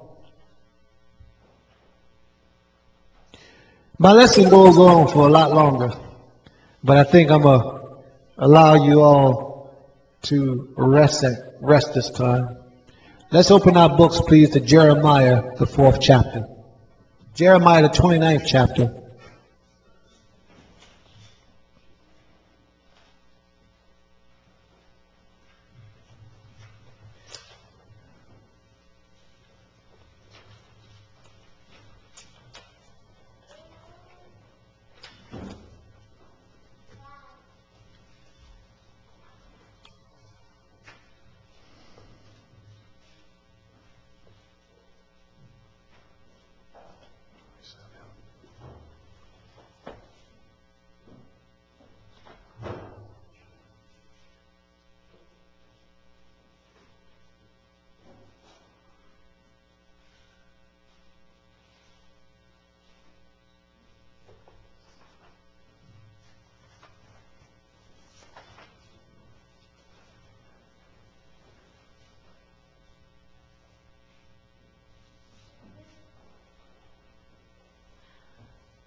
Before we go there to Jeremiah, the 29th chapter, let's go to Jeremiah, the 44th chapter.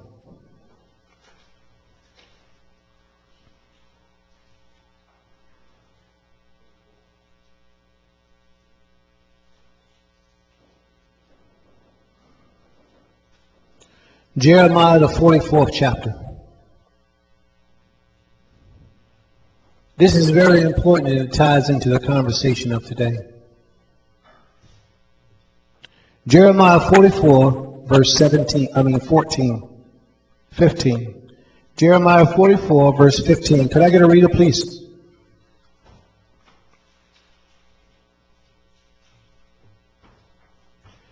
Family, I need you to write that verse down because this verse is worth keeping.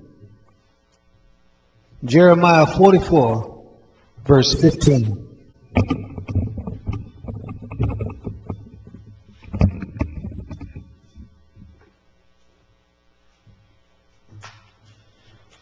Jeremiah, chapter 44, verse 15.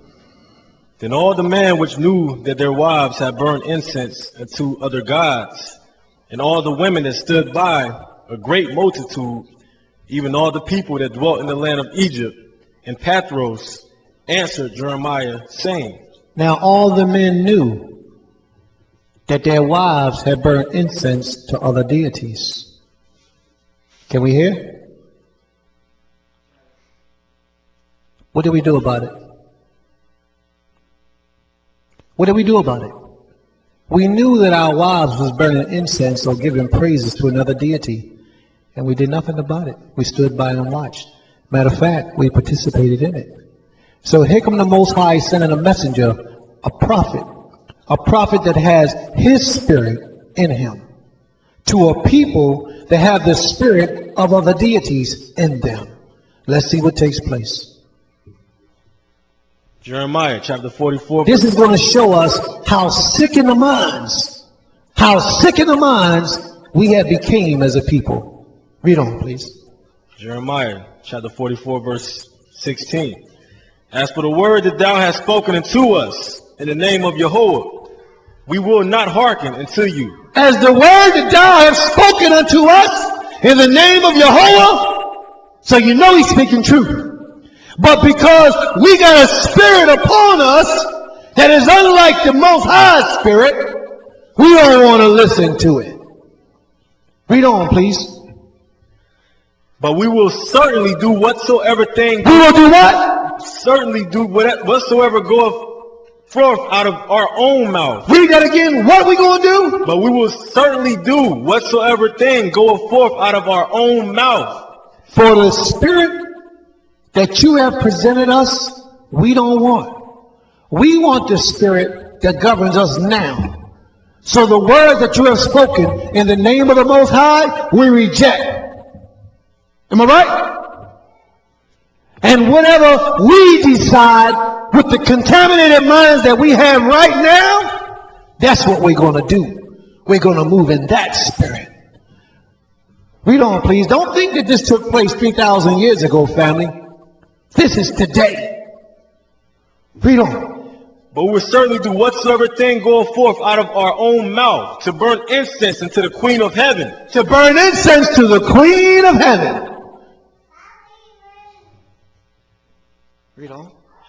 And to pour out drink offerings unto her. And to pour out drink offerings unto her. Now watch this, family. The children of Israel, what we did was we remembered when we worshiped the Creator after we left our idolatrous states. We remember when we worshiped the Most High. And watch what takes place. Read on.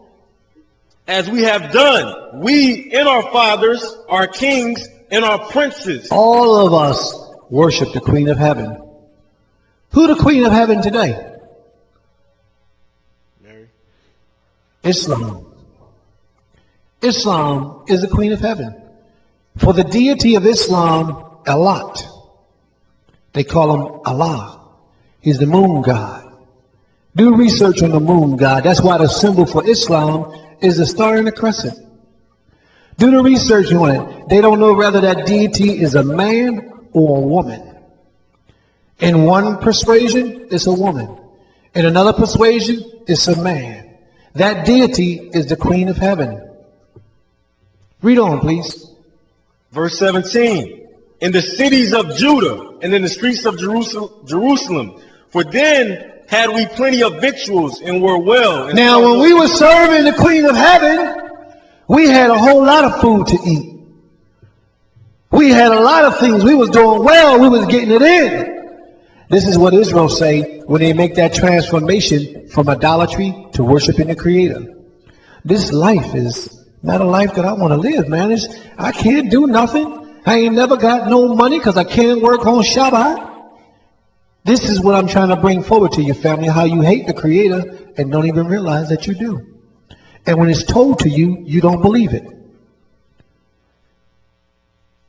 When I was living as a heathen, my pocket stayed lined.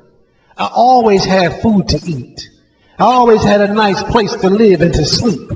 I always had a nice shorty by my side. I stayed in some fat 20s. You know, I was getting it in. But now you tell me I got to give all that up to worship your God? You got to be kidding me. We don't want that. Read on and let's see what happened. Back up one verse and read it again. Jeremiah chapter 44, verse 17. But we will certainly do whatsoever thing goeth forth out of our own mouth, to burn incense unto the Queen of Heaven, and to pour out drink offerings unto her, as we have done, we and our fathers, our kings, and our princes, in the cities of Judah and in the streets of Jerusalem. For then had we plenty of victuals, and were well, and saw no evil. When we did that, we had plenty of things. We were well, and we saw no evil. So, read on, please. What's going to happen now that we're serving the Creator? But since we left off to burn incense to the Queen of Heaven, since we stopped in the idolatry, since we left off to burn incense to the Queen of Heaven and to pour out drink offerings unto her, we have wanted all things. We have wanted for everything. So what would seem like the better thing for you? I mean, would you think that idolatry, which gives you all those things and all those luxury, family, what I'm trying to say to you is that it's a conditioning of the mind. The earth has been given into the hands of the wicked. So anyone who lives like wicked people live, of course they're going to enjoy the benefits of being evil. But once you make that separation from serving evil people and having all that what they called fun, all those things and all that stuff, and realize that no longer can you do the things that you used to do. Your spirit is at war. Emotionally and mentally, your spirit is at war within your essence. You can't go out on Friday night no more at the clubs and shake your thing. Can't do that no more. Can't go out on Saturday and spend all your money. You can't walk around the streets wearing clothes that reveal your body and your sexy form. And for you men, all your muscles, you want to hang out, so you wear those little clothes that reveals all your shape. You know? You can't do these things anymore. You can't eat your favorite pork chops and applesauce no more. You see, you can't lay in this man's bed tonight and that man's bed tomorrow. You can't lay in that woman's bed tonight and that woman's bed tomorrow, and later on that day in that other woman's bed. You can't do these things anymore. You see? So in your mind, you was living high before you came into the law. But now, because the law requires you to live a certain type of way, you don't want it no more. It requires you to yitob. What does yitob mean? To improve. That's Sister Sharp. She with us. You see her lips move. She said to improve. That's your wife? Oh man. To improve. That's what it means. Yitob means to improve yourself. You don't want to improve yourself. You want to stay dormant. You want to do that which is most comfortable for you to do. Because you reside with an evil spirit, thereby making you an evil person. And what happens in a household with a family when the father says, you can't, you can't, you can't?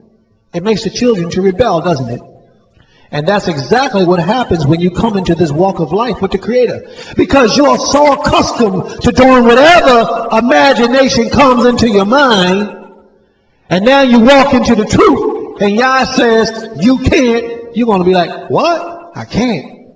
After enough of you can't, you won't. And you'll walk away. Because the adversary is speaking to you. Read a couple more, please. But since we left off to burn incense to the Queen of Heaven and to pour out drink offerings into her, we have wanted all things and have been consumed by the sword and by famine. We've been consumed by the sword. We've been consumed by famine. And not once did we recognize that it is because we worship the Queen of Heaven. Not once did we stop and realize that the Most High was punishing us for our evil deeds and our evil doings. We don't want to be corrected by nobody. We don't want to be told what to do by nobody. Not even the Most High himself. So instead of us improving ourselves, we said it's easier for me if I just be like everybody else and leave this Israelite thing alone. Or don't be so serious in this way of life and be like everybody else. I'll go show up on Shabbat and say some shaloms and sit in service, but my mind is really thinking about what I'm going to do after Shabbat. Go to the club. Go watch a movie, barbecue out to my cousin's house. My mind is really thinking about what's going to take place after Shabbat is over. I'm not hearing what Prince is talking about, trying to yitob myself, trying to improve myself. I'm not trying to do that for real, for real. I'm just trying to pacify the town because I'm a Hebrew Israelite. And this is why Hebrew Israelites are supposed to be on the Shabbat. But after the Shabbat is over, do you keep the same spirit that you had on the Shabbat once you leave the temple? Or does your spirit alter and revert back to the spirit that you had prior to the coming in of the Shabbat? 24 hours a day, 7 days a week, family.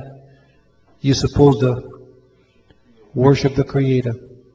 And the same spirit you have on the Shabbat day is the same spirit you're supposed to manifest throughout the course of the week. A righteous spirit. Little more, please. Jeremiah chapter 44, verse 19. And when we burned incense to the Queen of Heaven and poured out drink offerings into her, did we make her cakes to worship her and pour out drink offerings into her without our men? Then Jeremiah said it to all the people, to the men and to the women, and to all the people which had given him that answer, saying, the incense that ye burned in the cities of Judah and in the streets of Jerusalem, you and your fathers, your kings and your princes, and the people of the land, did not Jehovah remember them, and came it not into his mind, so that Jehovah could no longer bear because of the evil of your doings. Because of the evil of what? Of your doings. Of your doings. And because of the abominations which you have committed. Which ye have committed. Therefore is your land a desolation. Therefore is your land desolate. And an astonishment. And an astonishment. And a curse. And a curse. Without an inhabitant. Without an inhabitant as at this day. Hallelujah. Now a lot of us don't think that our land is a curse today. A lot of us don't think that our land is not inhabited today. Our land is not even there today. That's just a region of the earth today. That's not the holy city, Jerusalem. What do you mean that's not the holy city? Man, let me tell you a little bit about the holy city, Jerusalem. If that was the holy city, Jerusalem, they wouldn't have to run irrigation channels underneath of the earth to water the ground with the artificial seeds that they put on top of the ground so the little green things will grow that imitate grass. They wouldn't have to come in and plant trees. Do you remember what took place when they went into the land of Jerusalem? Do you remember back in the story how the grapes grew? How big the grapes was and how big the fruit was of the land? That we had olive trees all over the place and we would anoint ourselves with the oil? That the place was like a haven, a paradise? Well, that what you see in the pictures that they show us today, that's not how our land is supposed to be. That's a man-made myth right there. The land of Israel was a beautiful place. Why do you think that we wanted it? It was a beautiful place. It was a place with the Spirit of the Most High about it. If you look at that land today, you'll know that the Spirit of the Most High can't be there with all the, what's that they call that, suicide bombers going on over there? All the evil, homosexual parades down the middle of the street. There's no way in the world that that can be the place where the Most High has caused His Spirit to rest today. The Most High said that the land shall enjoy its Sabbaths until we return back into the land. Which means that the land, and this is the truth, the land will not produce much as long as we're not there. So in essence, that's not the land. It's laying barren. It's laying dormant because it's not producing anything. They have to do artificial inseminations to make something grow or to come about. They have to refertilize it with artificial soil. They take chemicals. How many of you, I know here in the city, we see this quite often. They will come and clean out a lot and then spray this green stuff all over the lot. And next week, you got grass. You seen this before? That's the same thing that's taking place in Israel today. So when you look down and they show you pictures of the land and it looks so beautiful, yeah, it's going to look beautiful because that's the way that they want it to look. That's not the reality of what the land is. Tell them to stop doing the irrigation to the land that they're doing, because the land is supposed to be beautiful on its own accord, not because man is doing artificial things to make it beautiful. Man has not stopped playing the Creator yet. Man still thinks he's the Creator and that he can bring forth life. Thank you. You can have a seat. This is why man today is trying to say, a woman, I can cause you to have a baby without a man. And they do it, don't they?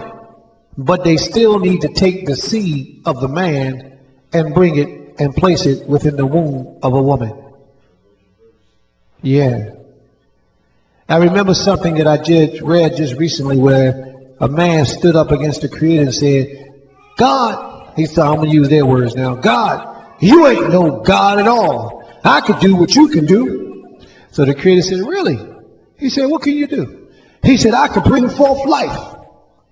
He said, really? All right, let me see you do so.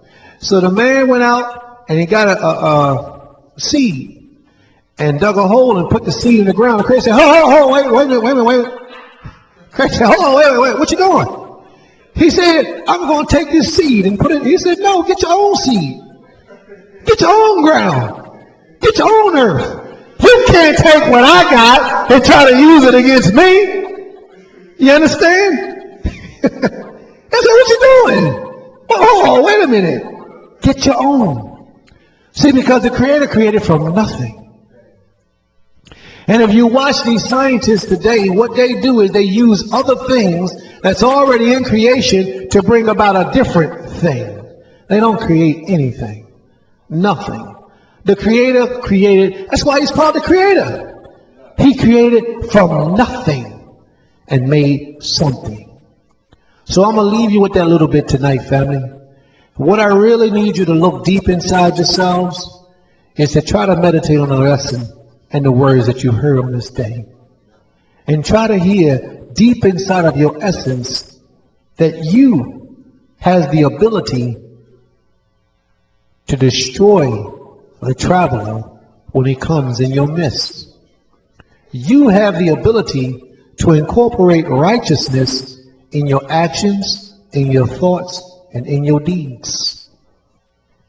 We don't have to live like we're living today, family. We don't have to do this. So let's stop. Let's change direction and let's give our glory to the Most High King by finding the power and the strength within. Hallelujah. May the Most High be praised forever and forever. Hallelujah.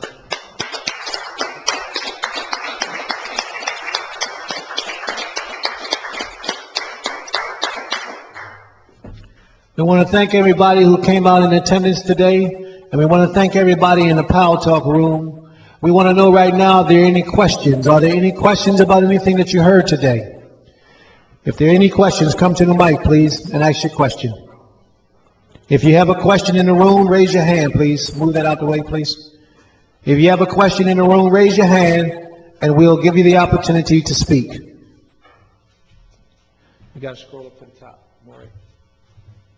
No, on the other side, so you can see the hand raised. Yes. Shalom. My question was, as far as the Queen of Heaven, because this was happening in Egypt, could she have also been Aset or Isis? Well, the answer is absolutely correct. Yes. Yes. Okay. Yes. Hold up a second, please, because you may have another question. Esther was also known as Isis, who was also the Queen of Heaven. You're absolutely correct. All these things tied together. All of them. Islam is an ancient Babylonian religion, and Esther was a Babylonian deity. So they all tie together, and you're absolutely correct. Just like one religion is incorporated within the other, like Catholicism and Christianity. They're all one and the same, but they have different names for their deities. So I just want to make sure I have this right. Alat, which is the feminine form of Allah, is the same as Aset, which is the Egyptian goddess called Isis in Greek. They all one and the same. Isis, Aset, Alat, are they all the same goddess? The principal form of worshiping is the same. They are actually different deities. The underlying principle of way of worshiping these individuals are all the same, primarily. But they have different individuals' names based upon what time frame and what nation of people you're dealing with. But the underlying principle is the same. Do you understand what I'm saying to you? Okay. Okay. The underlying principle is the same. Like for the Egyptians, you got to be careful now. The Egyptians had many different deities that was contributed to the moon. Those people in the Mesopotamian area had many different deities that was contributed to the moon. The moon. Now in Egypt, they had the sun god, they had the moon god, they had god of a whole lot of different things. But the underlying principle is the same for Isis as Estar. Now Estar is supposed to be Isis, the equivalent to Isis, but in the Greeks, in the Babylonians' way. Isis is supposed to be the equivalent of Estar, but the Egyptian deity. But they all supposed to hold the same, Same power. well, not the same, well, yeah, the same power, just, it's the same deity, but by a different name in those realms of doing what they do. But in the Egyptologists, dealing with the moon god, Alat or Allah, first you have to trace it back to Babylon. And then from Babylon, you can trace it back to Egypt. But you got to understand what you're doing. If you get the similarities and line them all up, you'll see where they line up to be the same individuals. But you have to do the research to understand. Hallelujah. I understand. I had did something similar to that where I lined up, I paralleled the life of Horus Right, and the life of Jesus. right. And it matched perfectly from the birth to his resurrection and all that. Now, who was Horus's mother? Isis, Isis. Absolutely right. Who was Jesus' mother? Mary. That's right. And if you match them two up, you'll see they got something going on too. Both of them supposed to give birth by the Immaculate Conception. Correct. Semiramis, same thing. Semiramis was the Babylonian deity. Same thing. She gave birth to Horus. Horus became Isis. Horus became... Osiris became Horus. No. Tammuz Tammuz. Tammuz is Semiramis' son. Tammuz became Horus. Horus became Yeshua. But before he became Yeshua, he became Mithra. And after Mithra, he became Yeshua. Yeah. How about Krishna? He up in there too somewhere. But if you line them up, what I'm saying to you is that each and every one of them have their own stories. But if you line them all up, you'll see that they're really the same, one and the same. But they all have their own stories and myths that surrounds them. But if you look at them all together, they really turn out to be the same deities. Hallelujah. Worshipped by our people, even to today. Our people in the ancient days worshiped Tammuz. And that's in the scriptures. In the book of Ezekiel. Yeah. Women weeping for Tammuz. Wow. Another question? That's it. All right. Todayah. Are there any other questions? Yes.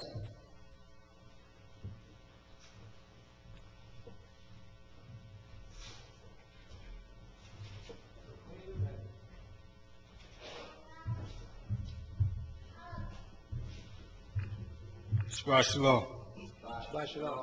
Honor and praise to the Most High Yah. Thanking Him for this day and this life, providing a leader in Prince Cass. Hallelujah. Hallelujah. My first question is, you said sin was with a K. Say it again. The name, sin. Chata. Kata. Was that the third part? Is that what? The third part. The third part. Okay. I We're don't talking about the third part. It was 3 parts. No. Oh. No. Y'all won't understand. Maybe you make it clear for the family so they'll know what you're talking about.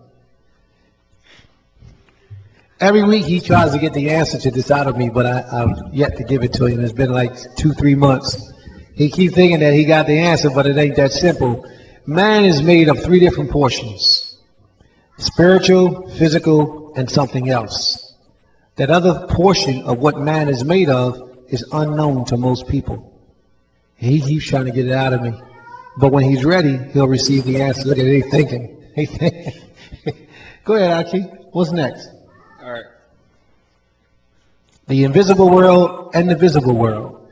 Oh, we can do some traveling here when y'all ready. We can do some traveling. You got it, Zaki? Okay, there you go. Read on, please. Question? Yeah, all right. The part where the Most High talking to Cain, right? He said, "Thou do as well." Sin, kata. Yeah. And then it say, and unto thee. So when he's talking to Cain, right? He says, unto you shall be Katah's desire. Yes. Unto the man. And Listen, let me explain that first. If man wasn't here, then Katah wouldn't have a purpose. He was created to be an opposer to man. That was his purpose. to oppose. To oppose man, to get man to show rather he's worthy of what the Creator has in store for him. All right. And the next part where it say, he's still talking to Cain. He said, and thou shalt rule over. So he's saying, and you shall rule over Katah. You can rule over sin. Katah, yes. You can rule over him. So, How do you rule over him? By doing good, by improving yourself. That's how you rule over him. Don't allow him to have dominance over you. You do good, and you improve yourself. all right, I'm getting to my question. This Oh, that wasn't the question, though. No, I just had to get that first. Oh, okay. So in this part, right, with the Creator talking to Havah, right, and he say, and thy desire shall be to thy husband, and he shall rule over thee. Is this two different words, like for desire? Where do you get the word desire from in what I said earlier? All right. His desire should be to you? When he was talking to Cain, he said, unto you shall be his desire,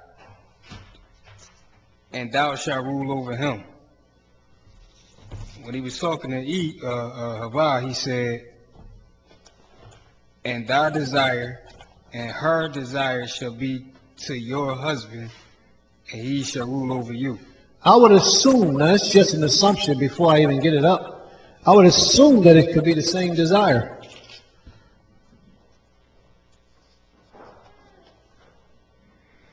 See, I'm asking because when I read it, right, I thought that it was saying, It appears to be a different desire.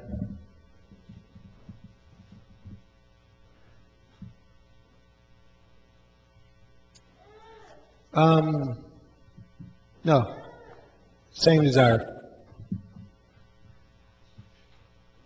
It's the same desire. Same desire.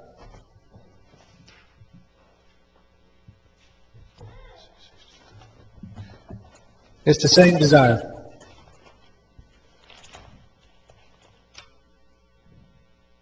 Question?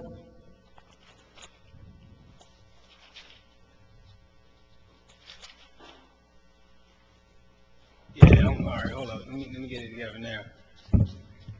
So he's saying that the desire of sin, no, sin's desire, yeah, the desire of sin shall be ruled by man. Wow, you just touched yourself.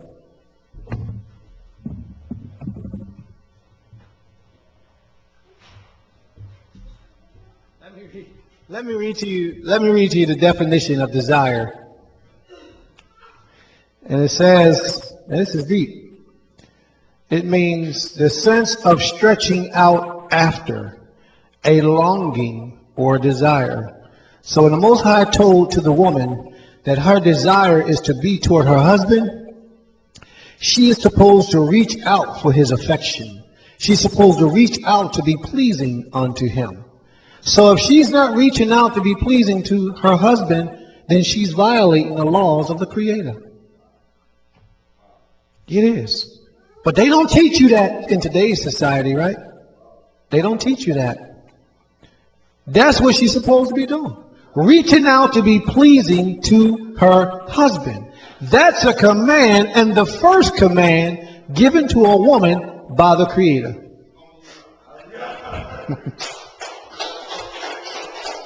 Wow. Now what it's saying in reference to man is that, now watch this, is that sin is reaching out to be your desire, to be pleasing to you. And isn't that what we was taught today? That that's what it is? It's your desires. It's the things that please you. That's how sin comes into you today. So sin is actually reaching out to be your desire, to be what you put favor in. So it's the same word. But it says that Teshukah. thou shout, like shout. I thought shout was like it's a definite rule over him. No, it means that you can rule over him. You're supposed to rule over him. It's what you're supposed to do. Because that thou shalt might not even be there. It might be a command. Rule over him. That thou shalt might be placed there just so that we'll have understanding of what they want us to understand. That's deep though. Shut up, right? Out of the book. Come to the mic, please. Anybody in the room have a question? Raise your hand, please.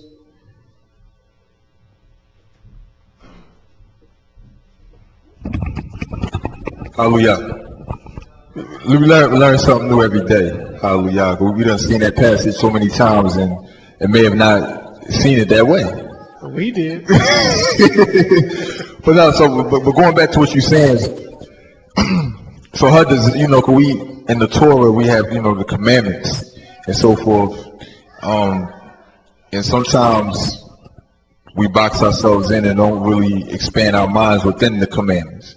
And so when it says that, you know, her desire should be towards her husband, if you're saying if she does not reach out to meet him in that spiritually, to please him, you know, that is a sin. Yeah, absolutely. Okay. It is a sin. But the problem is a lot of them will live in that sin and just find, you know how we pick laws that we want to keep and do? A lot of them will live in that sin and just won't do it because they don't want to bring pleasure to their husband for whatever reason it may be. Okay. So now what if a sister say, Just well, like the Creator said, thou shalt not eat pork, okay. that commandment is a command. Okay. So if a sister say, well, I'm keeping all the laws and I'm doing what's right and I got a good heart, if they're not reaching out to you, it's a sin. That's right. Hallelujah. Hallelujah. Boy, I tell you, y'all just so male chauvinistic around here. Y'all just so male one-sided around here. And women saying, I need a man that's going to please me, reach out to me. Nigga better wash my feet.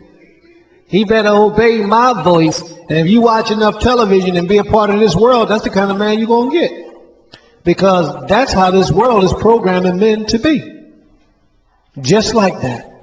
On a feminine side. We love our beautiful Israelite sisters. Oh, yes. Hallelujah. Yes, we do. Hallelujah. Because without, there'll be no nation. We got to give them a hand. Give our Israelite women a hand we because do. there's no nation without them. They bring forth the nation of people. Absolutely. I humbly say hallelujah. Toda Rabah for the beautiful Israelite sisters that's in our midst today. Hallelujah. Absolutely. Oh, yes. Wonderful. Wonderful. You know what King Shlomo said? He said that a wife is like a beautiful ornament, but you got to get a wife first. A lot of times you got a woman, she ain't a wife. Or you got a female, a sex partner, and she ain't a wife. And when you got a sex partner that's not a wife, you got problems. Believe me, you got problems. But when you got a wife, she's just that. She's a beautiful ornament upon your head. She's a beautiful asset to your life. She's a wonderful, wonderful blessing from on high, from the Most High King. Hallelujah. So family, are there any other questions? How about something from the sisters? Can we hear from you? One of y'all sisters or something? Any sister want to say anything? No? No? Okay. All right. Remember what our lesson was about today, what I taught in the lesson today? That what spirit rules over us? Primarily, what spirit do we allow to rule over us? That negative spirit, right? That evil spirit, right? And when we hear the words of the Most High, what we say inside our, I don't want to hear the words of the Creator. Ain't no man ruling over here. That's what happens. It's because your mind has been altered from its original condition. Lock that door, please. It has been altered from its original condition to become the opposite of what Yah intended for it to be. Hallelujah? All right. Can we rise, please, and face the east?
Hallelujah.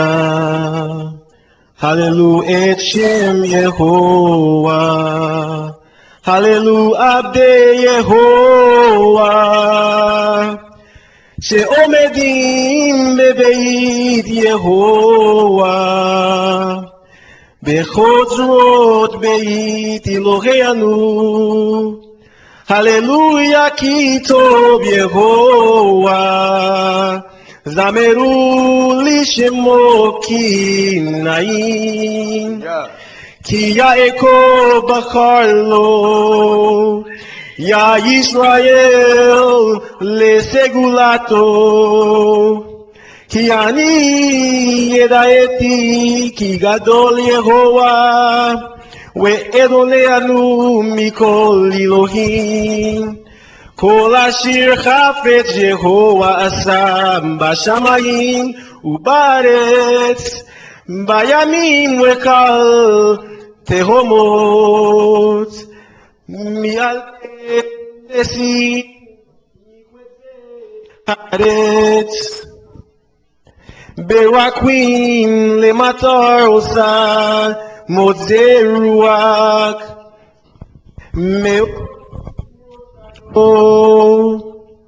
Shehika bekinor Mitzrayim me'adam ad behema shalakotot umoftim ketokekim Mitzrayim bepareyo ubekal abedayo shehika goyim rabim Weharag melakim adzumim Lesichon melech ha'imori Uleod melech habashan Ulekal mamlekot kenaan Wenatan aretz zam nachila li Yisrael amo Yehovah Shimka le'olam Yehovah Zekorka lidor wador Ki yedim Yehovah amo Ve'el ebat abero yitnacham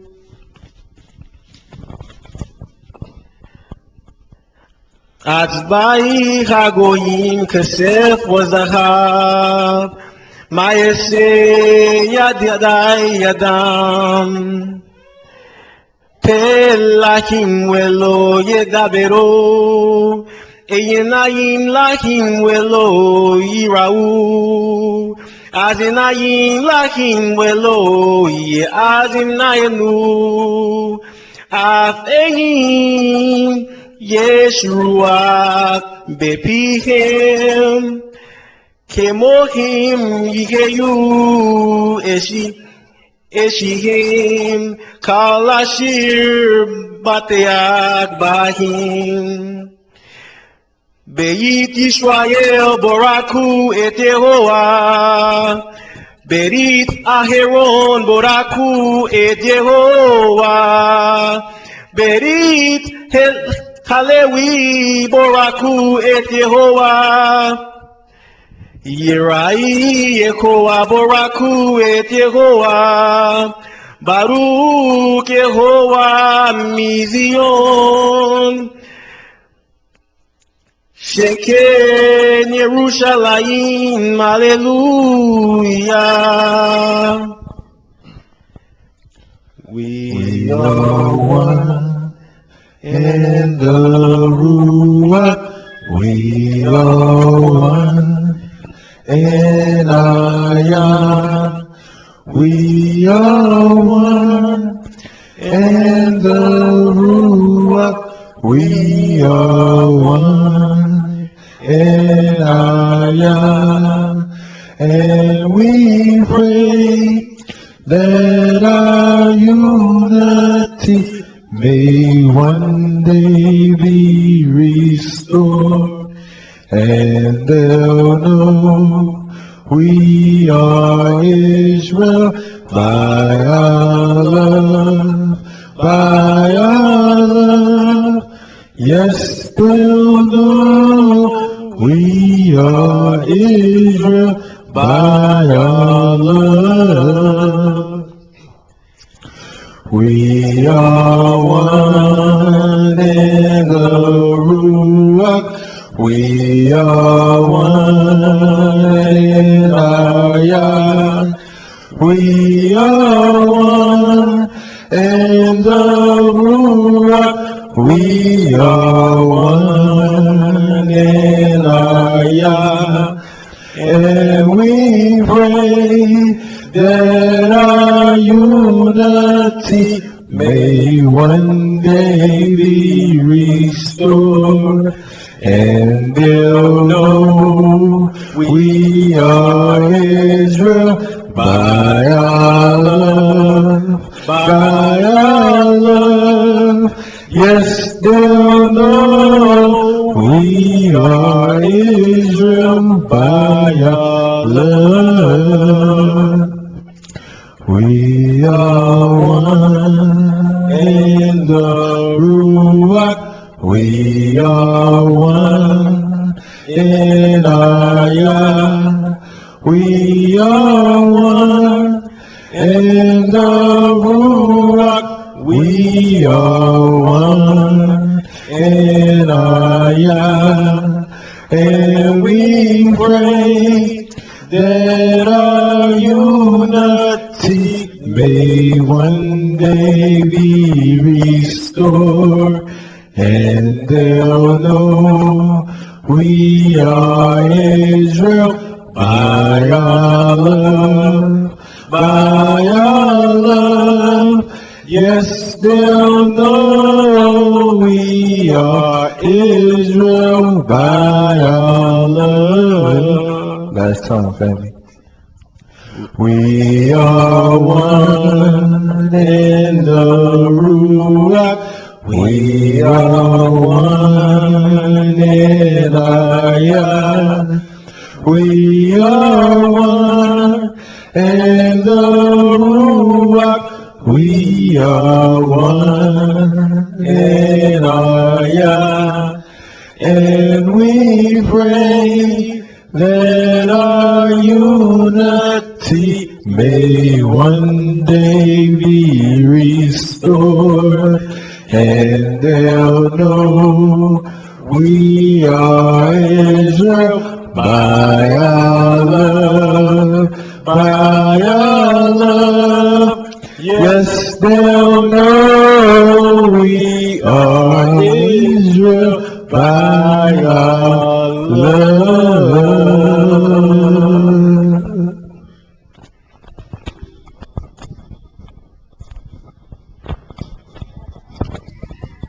All right. Almighty Yah, creator of heaven and earth, the God of Abraham, the God of Isaac, and the God of Jacob.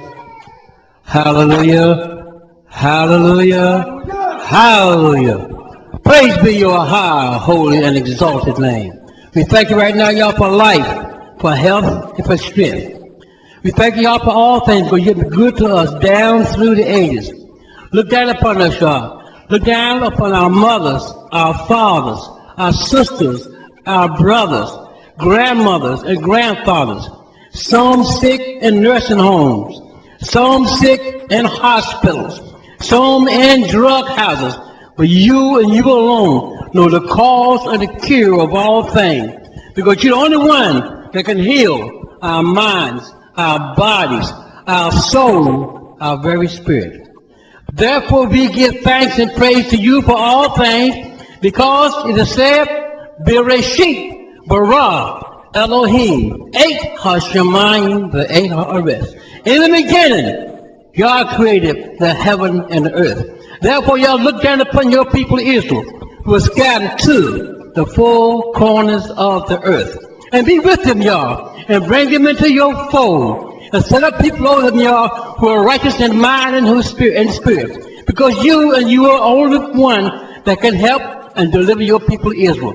You know the wicked things that come to us from time to time, the thoughts and all memories. But what can we do without you?